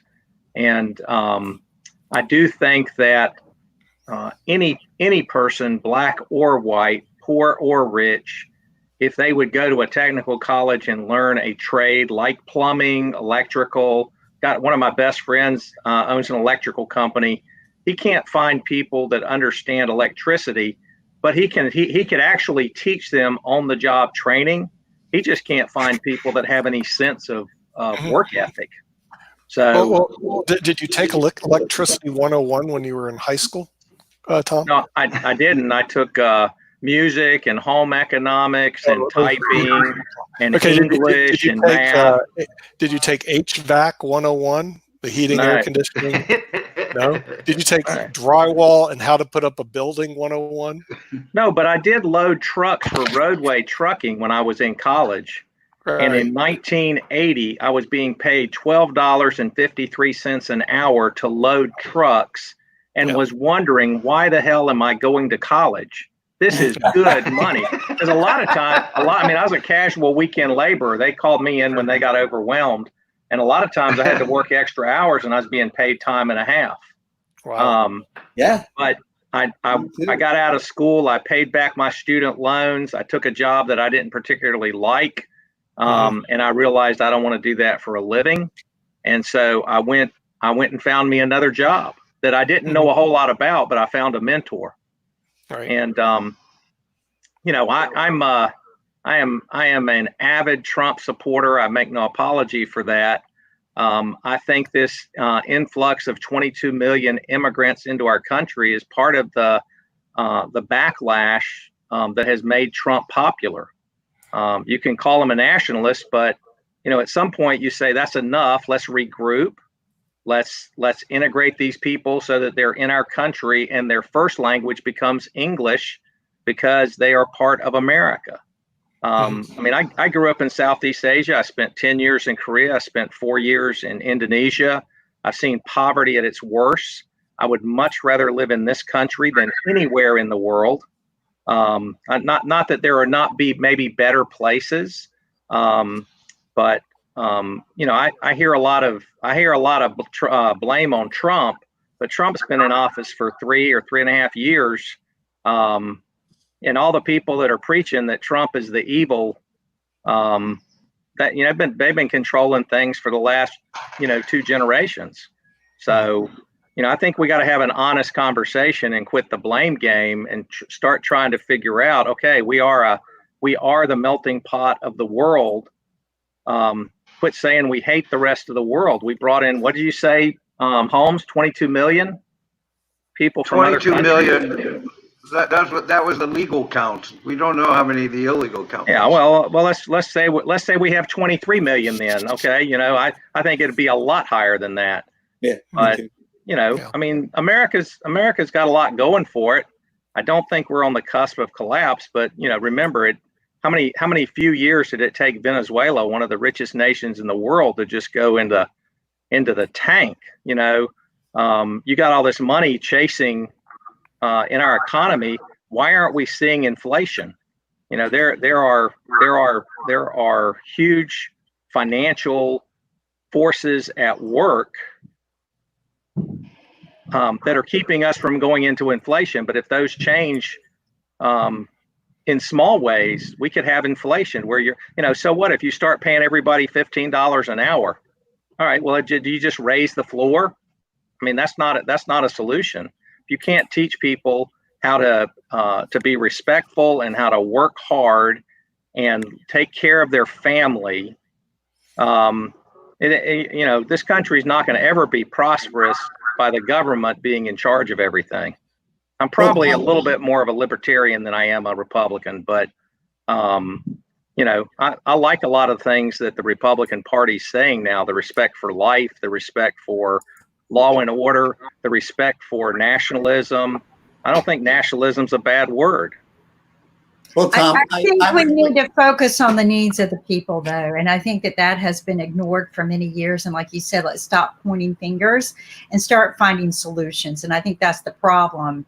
We're name calling, we're bullying, and we're not focused on the problems. And I agree with you, Tom. I could not have agreed more than, you know, and not one administration is to blame for all the problems, nor are they for all the gains that we have. But what we need to do is sit down and write the problems down like you do for any business and say, how do we fix this? And one of the big questions I have, and I guess David's gone, and I wish I had caught him before he left as well, but maybe you guys can help me, is what happened to all that money that was written as a stimulus check? Because usually that's meant to put into, you know, the cycle, the circulation, and there's no circulation. It stopped. It's like, who's got all the money that went into circulation? There will be even more money coming up very soon. It's been already announced today. Circulate. Stimulus means stimulate the economy to get it into circulation. And for some reason it goes and it stops. There is no return. What happened to it? I would like to know, why isn't it not doing this? So I feel like David had brought this up last week and we just didn't get a chance to bring it up this week, is that it was to, you know, be the welfare for the wealthy. But you know, we need, you know, the welfare package for the wealthy, as you put it. But we got to talk about what strengthens the middle class, because again, we're the balancing act. Yeah, I wanted to every country in every I wanted to say something to Tom. You know, I don't think what's wrong with the United States can't be fixed by what's right of the United States. You know, I think there's more right than wrong, and we got to get back to our better natures. And I also wanted to go back to what Holmes was saying about making trade something respectable again. My heart goes out to you for doing that. But, you know, part of what we have to struggle with is we have our society looking down on the tradesman and looking down on the plumber. And you're taught to be better than that by being something that's more elite. And you had a plumber, Bill? I don't look down to them anymore. I don't know. Not at all. And I can't do it an myself. engineering degree. If I try to fix my own plumbing, I will make it worse. So I have to. Exactly it. You know, $150 an hour. That's more than a. Right. Yeah. So let's make them better than Nick as an attorney. let's make them feel better about themselves. You know, like let's reach down to what's right about America, and that will. I have to agree with you on that. But also think about this. People just don't show up to work anymore. That was one of the biggest complaints I had from the CEOs. They would hire people, students, and they would even call in to say they're not even going to show up after they hired them.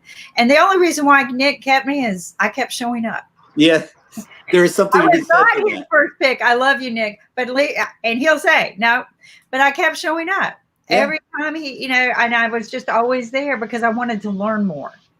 And it does I come back to loved his respect. mission. Right. You get, if you're going to get a paycheck, you know, earn it. Have respect for yourself. Have some respect for it doesn't matter.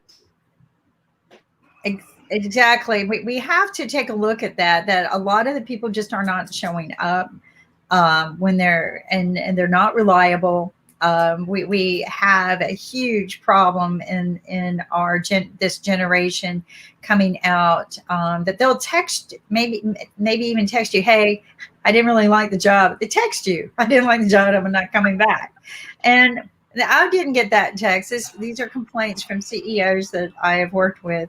So they're saying, how can we fix this? How can we address this problem?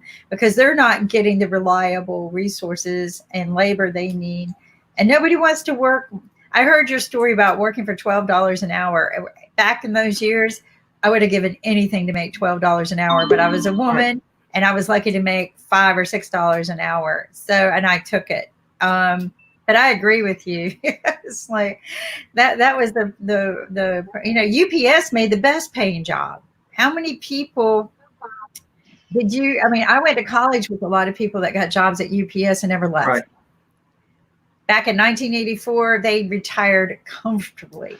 I think a lot of this, I think from an international perspective here, and I got to agree with Tom in a lot of things here, but I think the main thing that was that the thing that I see endemically across the world is we have this, everybody has the same syndrome. I call it the spoiled child syndrome. In the United States, we brought our children up to live a better life than we had. Every generation wants their kid to have a better life than they had. Well, we're not any different than anybody else. So when you go to places like Japan, okay, Japan's productivity is in the toilet. Okay, there's been a recession for 23 years. Okay, why? Because the spoiled kid generation has just turned into materialistic. Let's spend all the money. Let's lay around and have this wild lifestyle and travel around the world and buy Mont Blanc pens, right? Well, that leaked into Korea. Korea's the same. And now Taiwan followed after Korea. And now China, the big China. They're all the same. They want their kids to have a better life than they have, okay? And what happens is they send the kids to expensive schools. They come back, there's no job. The grandparents and the parents buy them anything they want, okay? And they become slaves to the system. They endemically lazy. Pretty much all the youth around that I see, except for the emerging countries like Vietnam or Thailand or some of these places, you find all the other kids in the developed countries pretty lazy. They're not like their parents were at all. That's our country too. That's what I see. It is.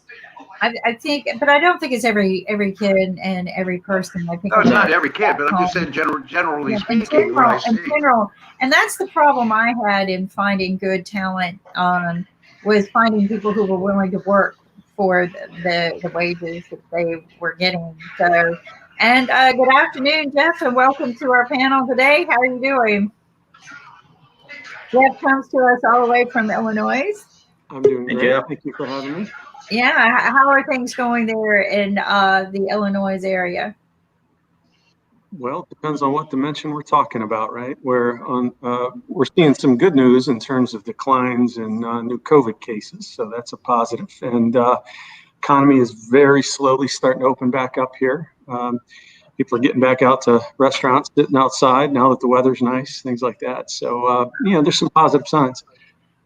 That's good. In Chicago, it stays cold most of the year there. So you're lucky you got this reprieve right at this moment, right? We've had a beautiful couple of days, yeah, no doubt. Awesome. But we're talking about the economic situation that we're having today, and also just not being able to find those reliable workers like we used to be able to find. What I say back in the day, but many years ago, and we're trying to establish a median ground of how we can pull it together and get people back to work, get people the income they need to sustain. Right, that's the secret. It is. I mean, I remember having to work 2 or 3 jobs while I went to college. Right, and I did that so I could take. I don't think there were loans available, but so I could pay off my education as I went. But there's, it's just difficult today to be able to not just find a good, reliable employee that maybe can work with you until you can afford to pay them more, but also being able to pay them that sustainable income they need to survive. I mean, yes, Tom. I'm just saying goodbye. Live long and prosper. Live long and prosper. Thank you so much. Thank you. Thank you. So just trying to figure out some of these economic situations that we're in today. And Tom gave us some really good insight of we need to stop blaming the people that are in leadership today. And just, I think it's right to stop finding the solutions. stop pointing the fingers, and we need to take and play a role in making things better. Well, Kimberly, I'm an unabashed never Trumper. And, Tom was saying he's a Trump person. Well, we can have our differences, but we've got to find the common grounds. And when he was talking about people showing up to work and being reliable, I completely agree with that.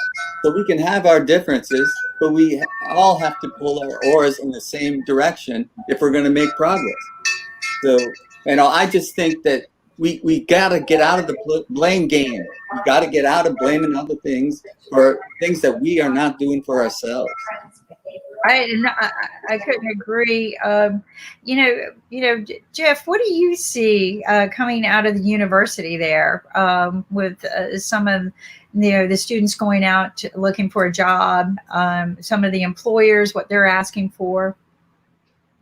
So, I think what we've really got is a tale of multiple different experiences out there. Students that go to a place like Illinois and get a degree and who get extremely well trained, and they're coming out with cutting edge data science skills and business understanding, and they've worked on real projects with clients.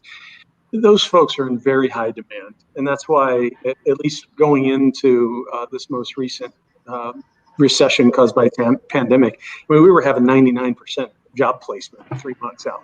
So it was very, very strong.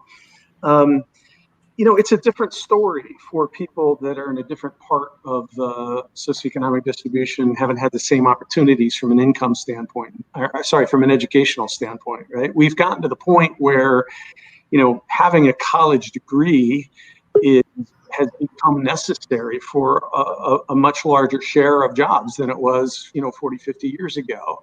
And not everybody has equal access to educational opportunities. And so if you're coming out today and you don't have the ability to think critically and agilely, the ability to work with data, doesn't necessarily mean you have to be a data scientist, but the ability to understand data and so on. There's a lot fewer opportunities than there were in the past. And so part of it is the skills that are in demand by employers are changing. And that's causing, I think, a little bit, it's at least contributing to the divide that we're seeing in terms of income and just about any measure of well-being between those that have access to education and resources and those that don't.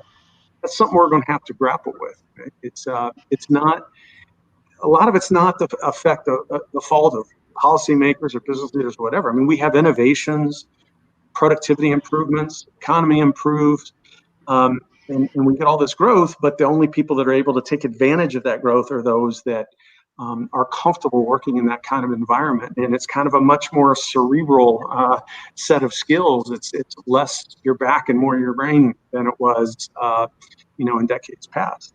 No, and I think you're right. And I think these are things that we need to evolve on top of the fact it is a global economic day and time for us. And maybe this is a good reset button to look more at the global engagements, like with what Holmes does. Holmes is a international business commissioner for many different 22 countries. Is that right, Holmes? That's right.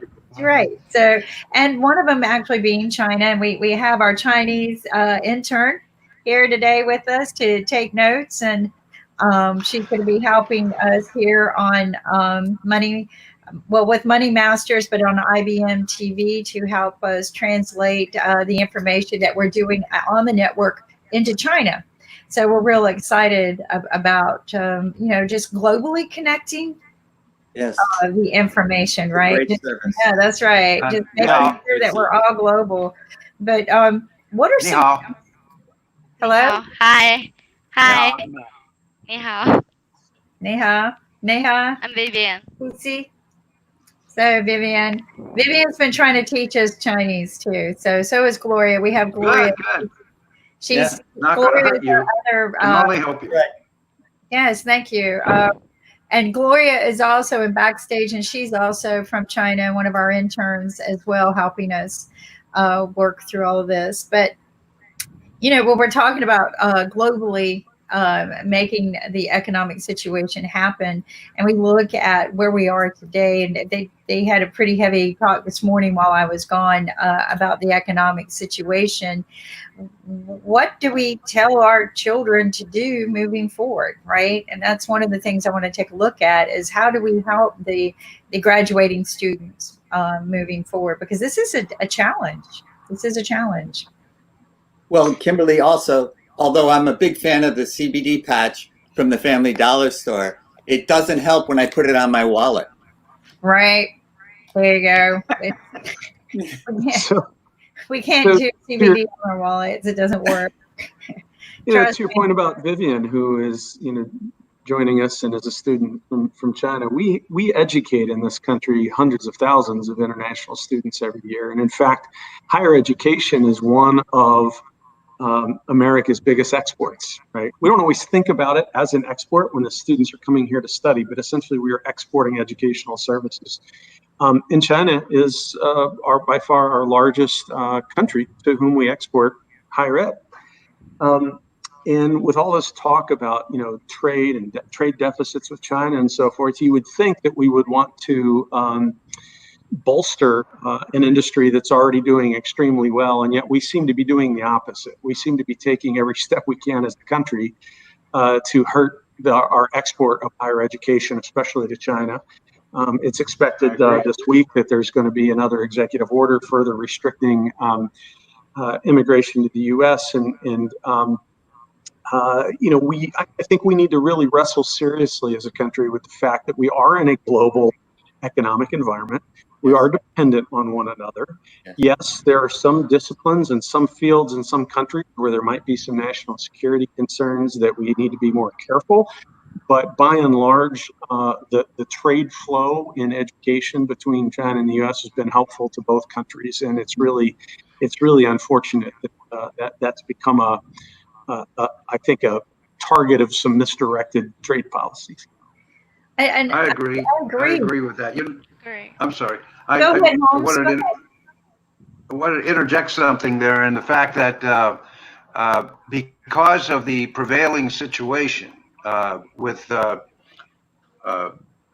student population, whether they're from India or China or wherever the case may be, that are here in the United States paying 2-3 times the tuition as other people are paying, and gladly doing it because they want to enrich themselves with an American education, as we're throwing them out of the country. Okay, places like Italy and Spain and France and Belgium, and these people are competing with us for those students, and now they're not even offering the courses in their language anymore. They're changing their entire curricula to English language to take advantage of this situation.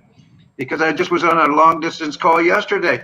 USC has lost 100 students to European schools that are changing the same curricula into English language. So this is not smart. I don't know who's coming up with this solution to supposedly a problem. But not only are we're going to cripple our big universities like Stanford and Princeton and Berkeley and Harvard. They're going to get crippled on this thing. These kids are not going to come back. Okay, they're going to find a place to go, because in China specifically, they have to send the kids to school, and they have to send them to a good school. So they've always chosen America over every place else, but now America doesn't want them anymore. So they have to go somewhere. It's doing short-term harm to higher ed. It's going to do long-term harm to all of American industry, especially in the tech sector and so forth, that's so dependent on it. And by the way, Holmes, you're exactly right. But China is also investing very heavily in their own domestic university system. If you go back 20 years, they didn't really have universities that were sort of globally recognized in the top 50 or 100 global universities, and now there are. Peking University or Beijing University, Tsinghua. There's a number of schools over there that are world class, and we're providing them every incentive to compete with us more aggressively. And I look back as an economist over the last, look over the the 20th century and what made America a great power in the world, there's a number of things you can point to, but I think one of them is the fact that we had the world's best university system anywhere in the world. Absolutely, We still do, but we're slowly but surely chipping away at that foundation. It's really going to hurt us in the long run. I agree. I agree. Reset buttons that we have an opportunity to do if we sit back and evaluate, refocus, and realign some priorities that maybe will rebuild a stronger ecosystem for the universities. I don't know if I properly introduced Jeff. He is the dean of the department, economic department in University of Illinois, right? Yeah, I'm the dean of the college, the Geese College of Business. The Geese College of Business, yeah. So that includes finance and marketing and accounting, a whole set of business school. And Kimberly's stubborn accent is coming out. It's you call it Illinois. Illinois. You don't pronounce it. Illinois. But the thing is that to have these conversations, to understand what other people think, because sometimes I'll put something out there just to get an idea of how other people feel about things, right? And it's eye-opening to me to understand, wow, this is how some people really think about this issue. I had no idea that that's a different position. So sometimes we can take a look at all of these things that are going on. Vivian is a student from LA, or no, wait, I'm sorry, Berkeley. Is that right, Vivian? Vivian? I think she might be frozen. Might have frozen. Anyway, she went to live in LA during the COVID situation, so she had somebody to live with, which was, I thought, very, very smart. Yeah. Not knowing how long the COVID situation was going to last, but that's the situation. Is we probably had a lot of foreign exchange students here in the United States who. Who didn't know what to do. So Vivian, I was sharing with them, you are a student at Berkeley, is that correct? Yeah. And she is now staying in LA until this is the COVID has changed. But and I think that there are probably a lot of students like that in that same kind of situation that maybe we need to be reaching out to and finding out what kind of help they need. But we've got so many other things that we could be addressing moving forward. It's not just about the money. We received a huge stimulus package in this country, and I have no idea where the money went. I don't think anybody knows where the money went.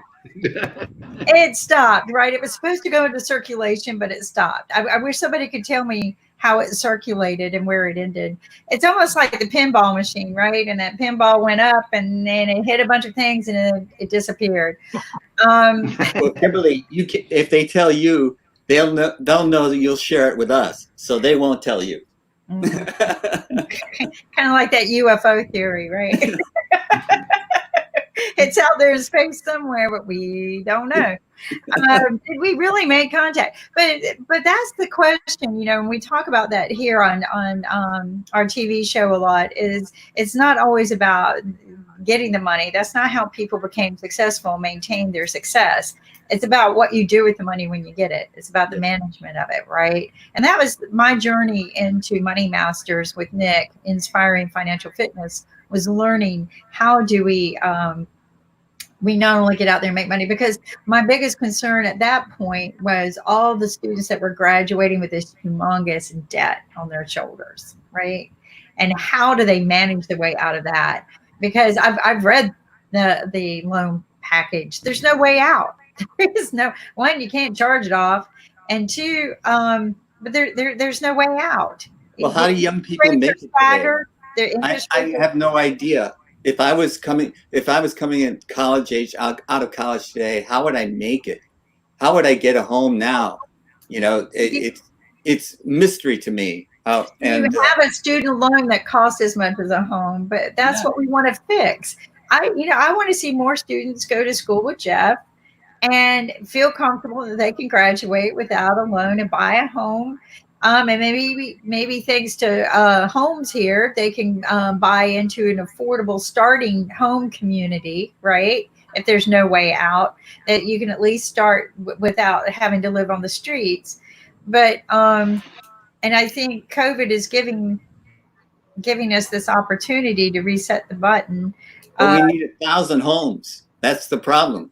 We only have one homes, and more people got to step up and do what he's doing. We only got one Mr. Holmes, right? Mr. Holmes.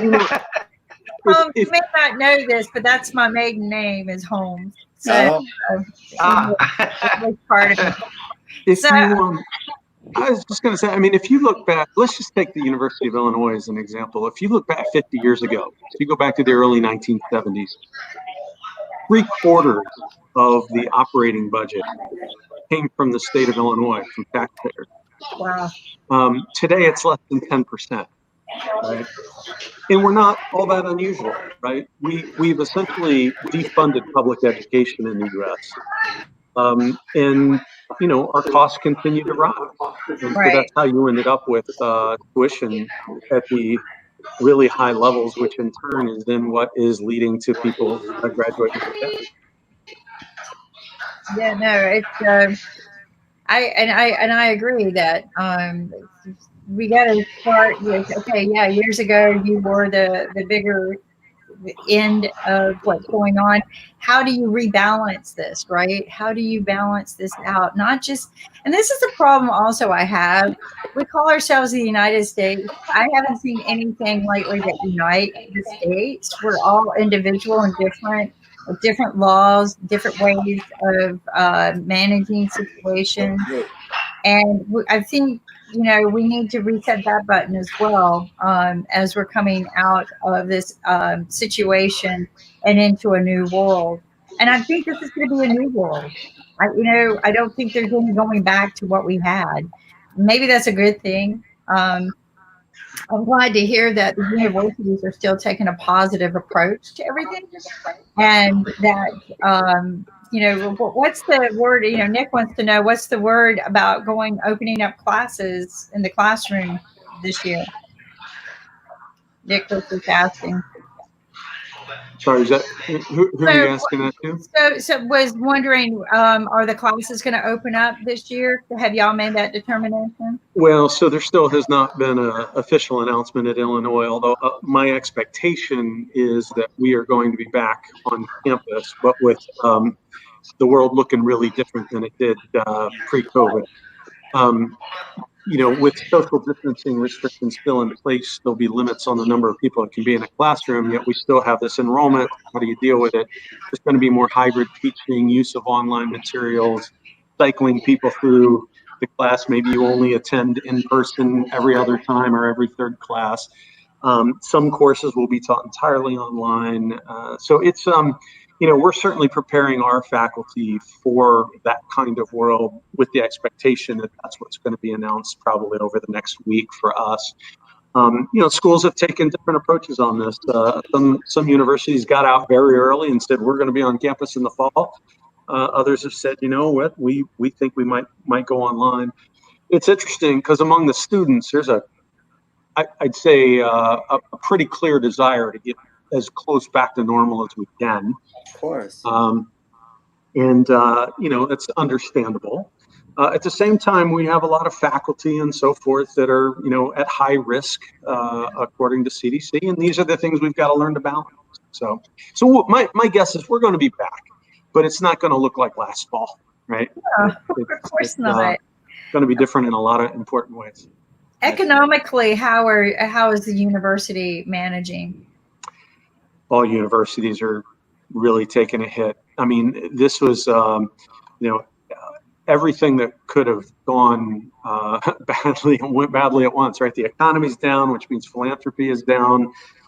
Students went home early. They had to refund, you know, housing and some of the student fees.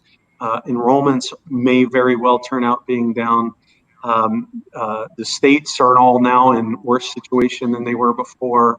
So just kind of across the board, every revenue source that we depend on is all going the same direction. And even those with endowments, you know, markets haven't done that well. You know, interest rates are very low. Stock market has been fluctuating wildly. So it's going to be a tough time. for pretty much the entire higher ed sector. And I think there's going to be a number of schools that don't make it. Now, big, the big public universities like Illinois, the really well-known reputable private schools with large endowments, they will all find a way through this. We will certainly find a way through it. We've survived the Great Depression, we survived the Great Recession, we've survived 2 world wars. I mean, we've been through a lot, and we'll be there on the other side of this. But it is putting enormous pressure on higher ed, and that's why these more recent changes to now come along and throw in a bunch of restrictions on both the ability and the desirability for students from China to come to the U.S. It's just like hitting the sector while it's down. It's going to do some damage. We're fortunate in my college. We're in a good spot. We've got very generous donors. We had an enormous naming gift, which is where the Geese name came from. We moved into online several years ago, and so we have a really robust platform. We're seeing increases in demand for online. But even with all those things going for us, we still, a big part of our budget and our student body is dependent on students from abroad being able to get here, and most of them aren't going to be able to get here. What about students who are from abroad that maybe are in one university and they think it might be a little too expensive, but they find your program a little bit better? Can they transfer? So every university has a process in place to consider transfer applications. It varies from university to university when and how difficult it is to do that. In our case, we'll take transfer students from another university as freshmen or as sophomores, but beyond that, we typically don't allow it because there's so many university requirements that one needs to hit. So it varies, and I suspect we'll see more of that than usual because the desirability of studying near home has probably gone up. Right. So may I ask a question? I'm a little bit older than anybody else here, even though I dress like Jim. And when I go back to the 60s, when I got out of Lehigh, the cost benefit of me getting out of school, I was able to get a job for somewhere, or could have if I hadn't gone to graduate school, gotten a job for somewhere in the vicinity of 90% of what my overall cost for education was. Today, the cost benefit ratio is way, way, way down. And I remember hearing a professor from Virginia on a show one day saying that a lot of the big universities are just not tuning themselves to that kind of thing. And they're still charging what they're charging. And yet we have these kids who are now paying, I know to get out of Lehigh, it's almost $300,000 these days for 4 years, absent scholarships, of course. And maybe the top student in engineering might get a job for $100,000, highly unlikely, but maybe. So the cost benefit ratio is now down in the vicinity of maybe 25% of what they pay.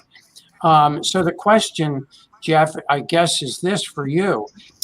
How can universities respond to that and help make that better for the students so that they're not carrying the same kind of percentage debt?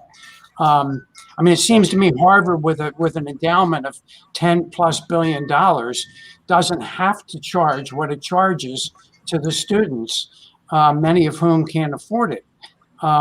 So anyway, I put the question out to you. No, it's a great question. It's exactly the right question. It's one that the sector's been wrestling with for a number of years. And there are a number of causes and a number of responses to it, but we're going to have to innovate even more quickly. So as far as causes, I mentioned earlier that when the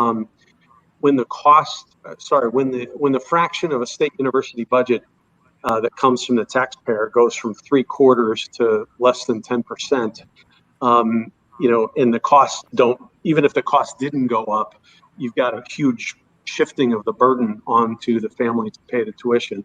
Yeah, and on top of that, the fact that salaries and things do go up because, we are in in a competitive labor market where, if I'm trying to hire an economist, I'm not just competing against other universities, I'm competing against the private sector, I'm competing against the government sector and so forth.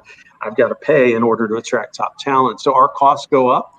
And historically, we've been physically constrained in terms of how much productivity we could get. We have productivity gains on the research side, but we don't really get to monetize those because we publish most of our research for free for the world. On the teaching side, we were constrained by how many students you could put in a class and how much you charged them. Now that there's other tools available, like our online degree, it is going to change the calculus there. It's going to change the cost pressure somewhat as well. And I think that's going to lead to some of this consolidation where you have fewer players offering less expensive products. We're already seeing that in the graduate space. We have not yet really seen it take hold in the same way at the undergrad level, and we can talk about the reasons for that. But I do think that the advent of online technology is going to put downward pressure on costs, which will be good because then we can pass some of that along to tuition. To your point about Harvard, yeah, they've got a 30, well, I don't know what it is today given the market fluctuation, but it's, $30 to $40 billion endowment. And there's no doubt they could charge less tuition and be fine. On the other hand, one has to realize that endowments are not just free unrestricted cash flow. Almost every one of those 40 billion or whatever dollars it is that Harvard has is a gift that someone made to them for a specific purpose, right? And in some cases it is for scholarships. In other cases it's to support a research initiative or to build a building or whatever the case might be. And so that money's not as fungible as we like to think. Even so, I think we need to do more to make education affordable. In the state of Illinois, or at the University of Illinois at Urbana-Champaign, we have something called Illinois Commitment. Because if your family income is below the median in the state, then you're accepted to Illinois. We will waive tuition. That's an attempt to do that. But yeah, it's a very different situation than it was, 10 years ago when you were in school. Well, 10 years ago. 10 years ago. I think Lynn was in school in the other century. Oh, Lordy. No, I Lynn? was in school in the 1800s, and one of my fraternity brothers preceded Jeff at the University of Illinois. If you know Rick Winter, or know of Rick Winter, he was the dean at the university before you. Ended up at Pitt, but anyway. But the interesting thing is there's a lady that I know who does a lot of consulting to families to help them get their kids in school. And she says that every year in almost every university that she looks at, there are scholarships that sit there that are not handed out to the kids. And basically, and she said it's not small dollars. She said it's lots of dollars that the universities just simply never use. So then the question would become, what are the universities doing to try and help the students by making available those scholarships to the students who really need them and don't know they're available? Yeah, so there's two aspects of that. So we actually work incredibly hard to raise as much money as we can for scholarships. We use some of our operating money for it. We also use philanthropic dollars for it. And we make we make really highly efficient use of those scholarship dollars because the demand is much higher than we have the resources to meet. I think what she's referring to, which is absolutely true, and this is, I think, important advice to anyone out there who's thinking of being philanthropic and supporting scholarships, is that if a donor comes along and says, I want to support scholarship, that's great. And if they say, use it the best way you can, we'll put that money to use right away. Sometimes people come forward and they say, you know what, I want to give a scholarship, but I want to give it to a kid from this county that went to this high school, that played this sport, has this color hair, and a name that ends in a Z, right? And we will do everything we can to convince them that those kind of restrictions are going to limit our ability to use that money, and convince them, maybe prefer that, but leave it open. Sometimes the donor says, no, that's what I want. And so then you're left in a situation of going, well, I guess we're better off with the money than without. You take it, and then it's very hard to use. So what your friend or colleague might be referring to is there are a lot of cases where there's money like that sitting there that the universities would love to use, but they've got to abide by the restrictions that were put in place by the donor. Some of which, unfortunately, are really out of date. And so again, if I would encourage everyone listening to donate to your university's sports scholarships, but as unrestricted a form as you're willing to make it. Right. You know, I think it's the continued education that we fail to invest enough in, right? We fail to invest in our earlier education system as it is. We're still 19th century education system. But I think that we need to learn to invest more in our education system to get that return on investment back into our workplaces and back into our lives. I think we're missing something. Yeah, I mean, it goes back to when I first jumped on here, and you were talking about what people can do to be better prepared to hit the ground running, to be successful in their jobs and so forth. And you're right, it goes back to the very beginning, right? There's overwhelming evidence about the efficacy of programs like Head Start and helping kids get off to a good start on their education, and it continues on through. And you know what? It's expensive. We know that. But it's in many ways more expensive not to spend money on education. And we've got to, one of the things I think we have to grapple with in the U.S. is the way we do funding of public schools is very dependent on local property taxes, and therefore we have enormous variation or inequality in school funding. And so some kids are fortunate to grow up in an area where the schools are fantastic, and others are not.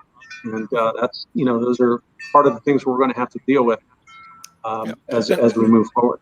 Yeah, and I'm very excited about your two programs you're doing online, the Masters in Science and Management online, and with value price, you'll love this, Lynn, $10,000, and a Masters in Business Administration, $22,000. Now they're online, but I teach online at Northeastern University. You can deliver, if you set it up right, a great product online, and Jeff has spearheaded that at the University of Illinois. You also have a lot of students from China. Now Vivian has joined us from she's in the United States now, but Chengdu, China, right, Vivian? Yeah. And we're going to do a special on Chengdu because here's the thing. Okay, I have to look it up because I'm not that familiar with the cities in China. So I looked up Chengdu. It has 16 million people. Wow. That's not a small town. And the thing is, here in the United States, we get a lot of education like Rick Steves Europe. So we see here's Spain, here's Italy, but there's no Rick Steves China. And they have a lot of cities over there. And from what I understand, that have over 10 million. What I understand, Jeff, is that the University of Illinois actually does have a lot of students from China. Tell us a little bit about that. So the University of Illinois has, I think at last count, 5,800 students, give or take a few, from China. That's across all the colleges in Illinois, so business, engineering, arts and science, everything. It includes both graduates and undergraduates. We actually have a really interesting history here. One of our university presidents established a relationship with China going back, almost 100 years. There's graduation photos from the early 20th century of, high-level delegation from China coming to the University of Illinois graduation ceremonies and so forth. It really took off about 20 years ago. We'd had these long relationships. There's a number of prominent individuals in China. I believe the current head of their central bank has a PhD in economics from Illinois. So we've got deep relationships there, and our brand is very well known and respected in China.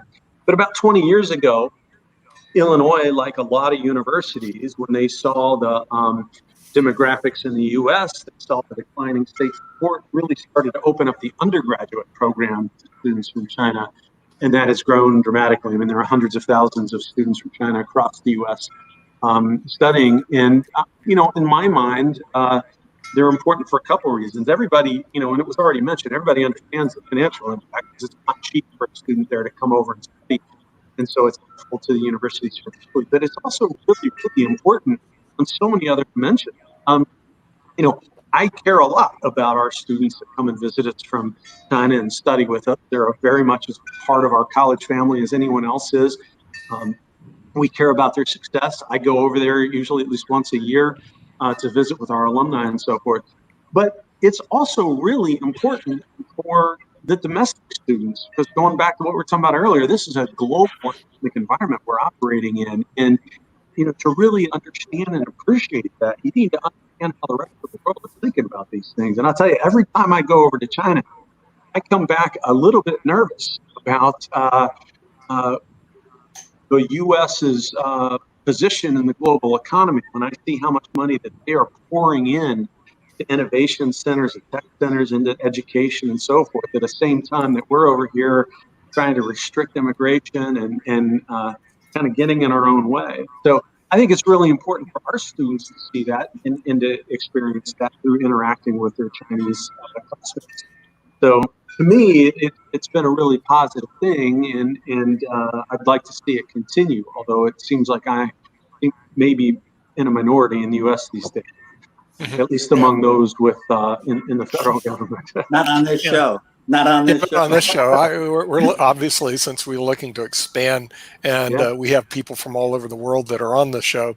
So, but China is very interesting. That over here, at least what I've seen, there's not much programming like Chengdu. I'm sitting there. I have to look on Wikipedia. Now, Vivian knows it intimately. I think she grew up there, didn't you, Vivian, in Chengdu?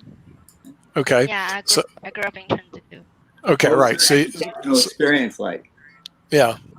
So Nick, just to piggyback on what Jeff's doing at University of Illinois, Penn State, which has, I think I'm told, the largest online program of any of the major universities in the world. Their online program it runs about 1/3 of what it costs to live at main campus. So my grandson's girlfriend just graduated, and he graduated from Penn State main campus a year ago. She paid literally 1/3 of what it cost him to go to main campus, and she did her basic last year all online. So it's a great way to reduce cost. And I hope the universities do a whole lot more of that.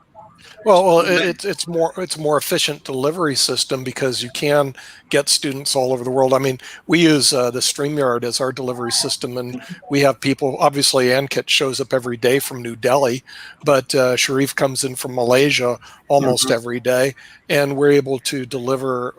And our programming is in Afghanistan, Malaysia, Nepal, India. We're able to deliver programming all over the world. It's just a more efficient model. And I read a study a long time ago. I think it was in SSRN.com. They said ultimately the universities will all move toward online education because it can be scaled all over the world. And then they didn't do anything, Jeff. They just sat there. Well, it's been slower to take off than people anticipated, but it's starting to happen. I mean, the fact that we've grown to over 3,000 online students in just 4 years. We're taking our largest ever cohort has just been accepted for our August start of our program. And there's other players that are jumping in now, and many of them were sort of forced into an online this spring and have realized that they may want to stay. So I really do think the higher ed landscape is going to look very different 10 years from now than it does today. Now, the question is this ever going to infiltrate, take over at the undergraduate level? And I think we will see online take a bigger role there, especially for those that, more non-traditional students that have been in and out. Maybe they've a little bit older than the typical 18 to 22-year-old and so forth. It's going to be cheaper. It's going to be more affordable. People can live from home. I think it'll especially pick up given health concerns. However, there is a segment of the population for whom the whole on-campus college experience is part of the, sort of rite of passage into adulthood. And some of those pieces of that are hard to replicate online. So I think there will always be a residential on-campus experience. But, if I was a commuter school for undergrads that relied on just teaching people in my local area, that's a business model I don't see surviving. Yeah. Well, also the college I experience. take classes now because I just feel like talking about all of this. I think I need a new education. And, You want to get an MBA from Illinois? We can. I do actually. We can make that work. I need to register with you because I'm just, I'm kind of sitting in this rut for a while. I love what I do. Don't get me wrong, but I don't think there's anything wrong with getting more education, no matter how old you are. And maybe it's time that I go get my MBA from Illinois. And I love it there. I like the Chicago area. So maybe I'll just go and Well, the thing is with the MBA online, you don't have to go there. You can hang out anywhere you want. We welcome at Northeastern. Exactly. I can be on the beach in Miami and still be taking my course. Right. It's happened. I got the job when I was in Seattle. Log in from everywhere. So you can log in from everywhere, right? Yeah, I wanted to say that my best friend since the 7th grade is in one of the associate deans at Stanford, which is walking distance from where I am right now. And he's going through exactly the same things that you were describing about how is Stanford going to open up in the fall. And it's going to be different. It's not going to be the way it was last September. That's right. So, but the online portion of it is part of how they're going to deal with it. But they want that college experience. Of course they do. It's very important to them. And I'm married, and Lynn, you're rocking that shirt, but I can't take credit for it. I can't take credit for mine because my wife bought this for me, and she's a Stanford graduate. And one of the reasons why she's a Stanford graduate is her father was a Stanford graduate. And not to be a downer here, but he's a victim. He's just a statistic for the COVID crisis. The pandemic has hit home for us because he was in a nursing facility when it hit. And we couldn't visit him in his last months of his life, and we couldn't have a service for him. But he was Mr. Stanford alumni. He always wore red, cardinal red, and and my wife went, her sister went, and her brother went, and none of them think that they could get admitted now, let alone go to Stanford, because the costs would have been prohibitive for them to go now. If they were applying now, they couldn't afford to go to Stanford.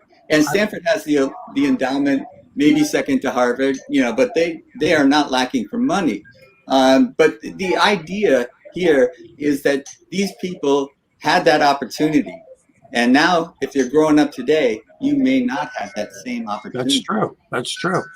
And by the way, I was going to ask Jeff, do you have any people from that foreign country in Northern California, somewhere near San Francisco, that come to school?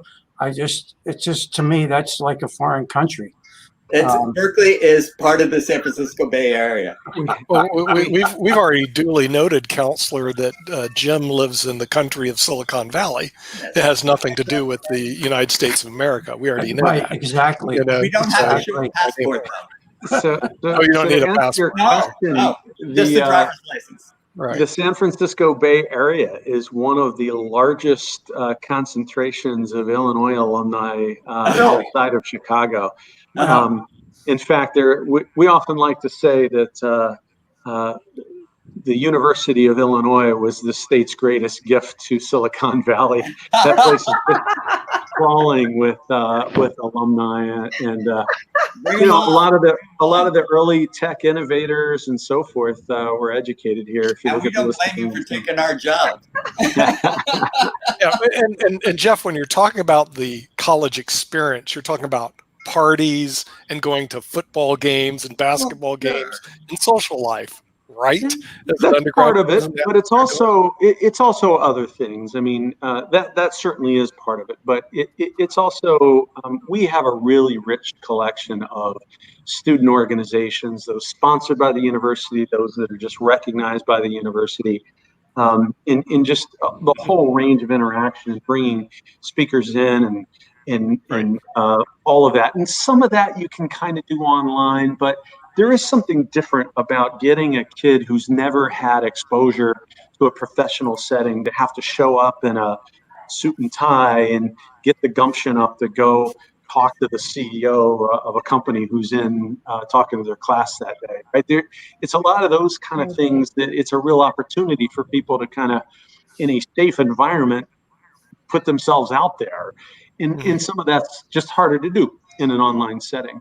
But yes, the football games and the parties and all of that are part of the college experience. And there is another part of the college experience. The friend I was just referring to married. His wife is from Stanford too. They met there at Stanford. My college roommate at UMass met his wife there. So this is part of the thing. So it's co-ed environment, and all of a sudden, little boys become men, and they end up having their lives changed. And no doubt, there's a huge social element to all of this. Right. But I'm unfortunately going to have to run. Although I'm realizing next time I'm just going to have to get a much more colorful shirt, because this tan is just not cutting the mustard with the trip. Trendsetting. Now, I'm going to work on you guys with that. Thank you. Thank you Thank you again. Good to see everybody. I'll see you in class. All right. Stay safe, everybody. He's the dean. He lets other people do the teaching. Come on.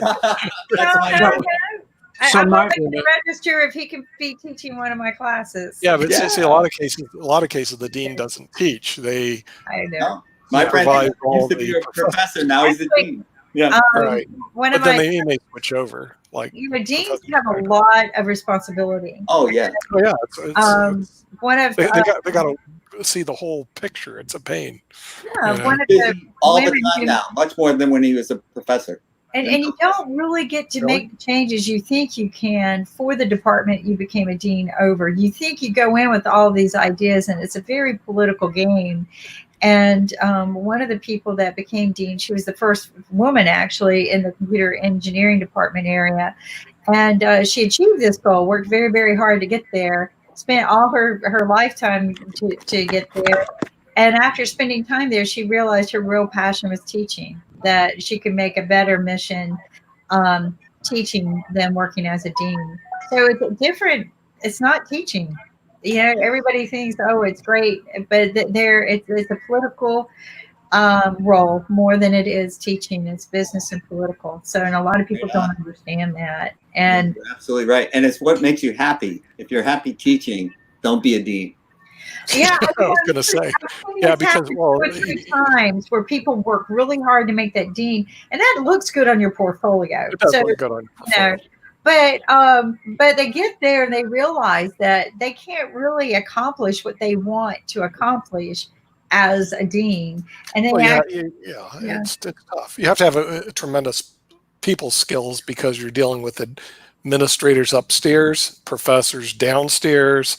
The opportunity to just teach, say, forget this whole nonsense. It's easier just to go show up at a classroom, teach, go home, as opposed to have to basically watch all these different variations that's going on. But what really impressed me, what Jeff is doing, is the Masters in Science and Management program.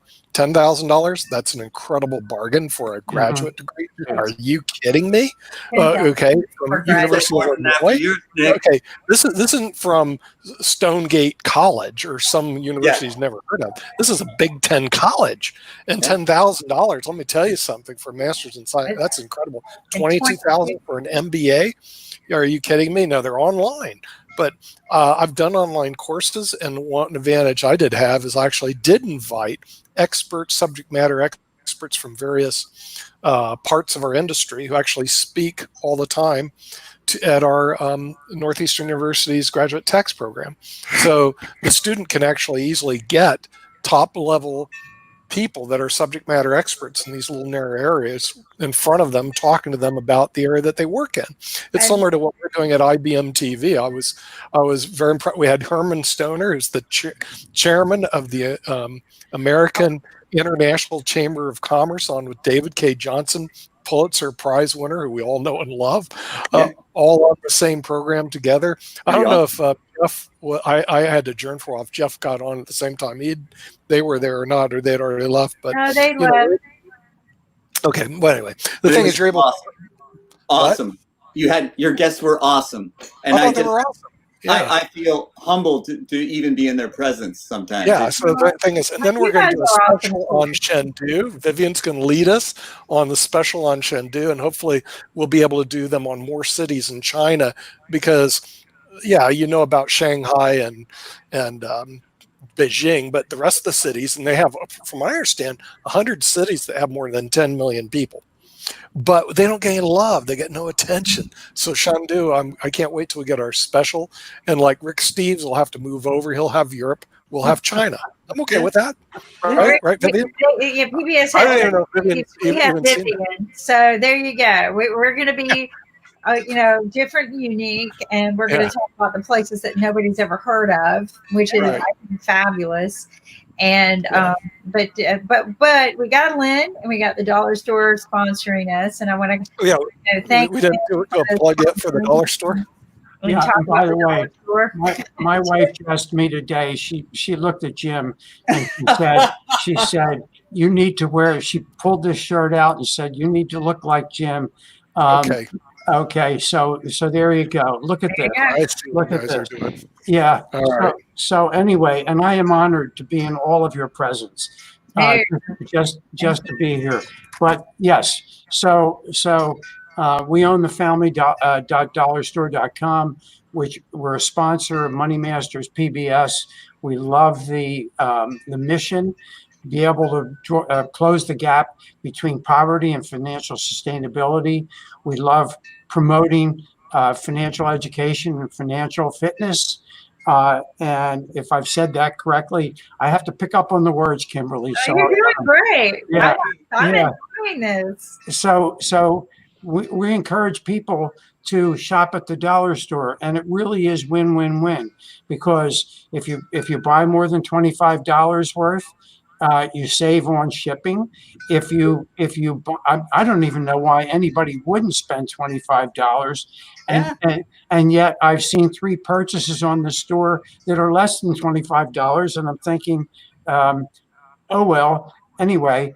But so they paid for shipping. The second thing is you don't have to go out.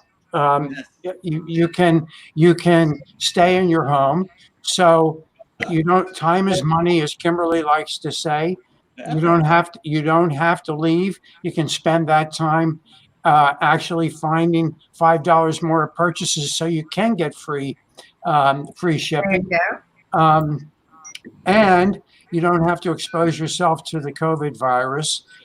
And the big thing is you're supporting the mission of Money Masters, because we truly believe in that mission and believe it's a mission that we all need to support. For financial fitness and financial education. Oh no, here comes Nick. Look. Hey, listen, I just had to join the crowd. That's all, All right, Nick's got a shirt too. Oh, there you go. Yeah. Ankit, we need to get you a flower. Yeah, Ankit. You got to get on board. Hey, they should sell these at the Dollar Store, but they cost $100. Oh, you know what? We'll put in a vote for that. But if you take a look, the Dollar Store has many valuable things that you can buy online. You don't have to go there to shop. You can save your time, save your money. And that's one of the things we teach at Money Masters and Financial Fitness. It's not about the money you make. It's about how you manage your money, how you spend it, how you save it, how you invest it. And those are very, very different. You got to make sure you pay your taxes and pay it forward, right? So these are the skill sets that we try to share in financial literacy. We try to inspire that power of positive thinking, but also what you do with your money. And in this day and time, during COVID, when we've all had a hard reset and we got to figure out what to do, and we're talking about the economics and how to invest, and we're all going to go take Sasha's class on investing this week, is that we need to learn how to Wednesday at 1 o'clock, right? Right. But think about this, like some of the products I like to buy, I discovered was online on the Family Dollar Store, not just the Minion stuff, right? Yeah. They just make me happy, okay? But when I saw you guys had this, you hit my #1 list. I just don't even go to Amazon first anymore, right? But you guys sell a lot of the cosmetic stuff that I need and dearly, dearly love. Like there's a product that's $60 on Amazon. It's on the Dollar Store, same product, exact same name, exact same volume of whatever, $60 there plus shipping.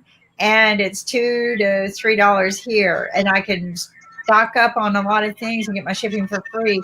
Another thing that I truly enjoy that you guys have is this collagen mask. Now, this collagen mask over the counter at some of the makeup counters it's got a different name. It's the same ingredients, and it runs about $25. It's $2 here, and you get two, I think, in this one. And in the mask I buy over the counter only gets one, and they always tell me try to get two uses out of it. One of the ways I do the mask to keep it in good shape is after I open it and maybe have used it once, I seal it real tight and put it in the refrigerator. And I like the refrigerator to help reduce the swelling. But these are just some of the items. But again, it's about managing your money, right? I just saved myself almost $58, right? Buying the same products here. Now I can take that money and invest it in some stocks that Sasha's going to show me. This Wednesday at 1 o'clock. That's right. Speaking of which, 2-minute warning.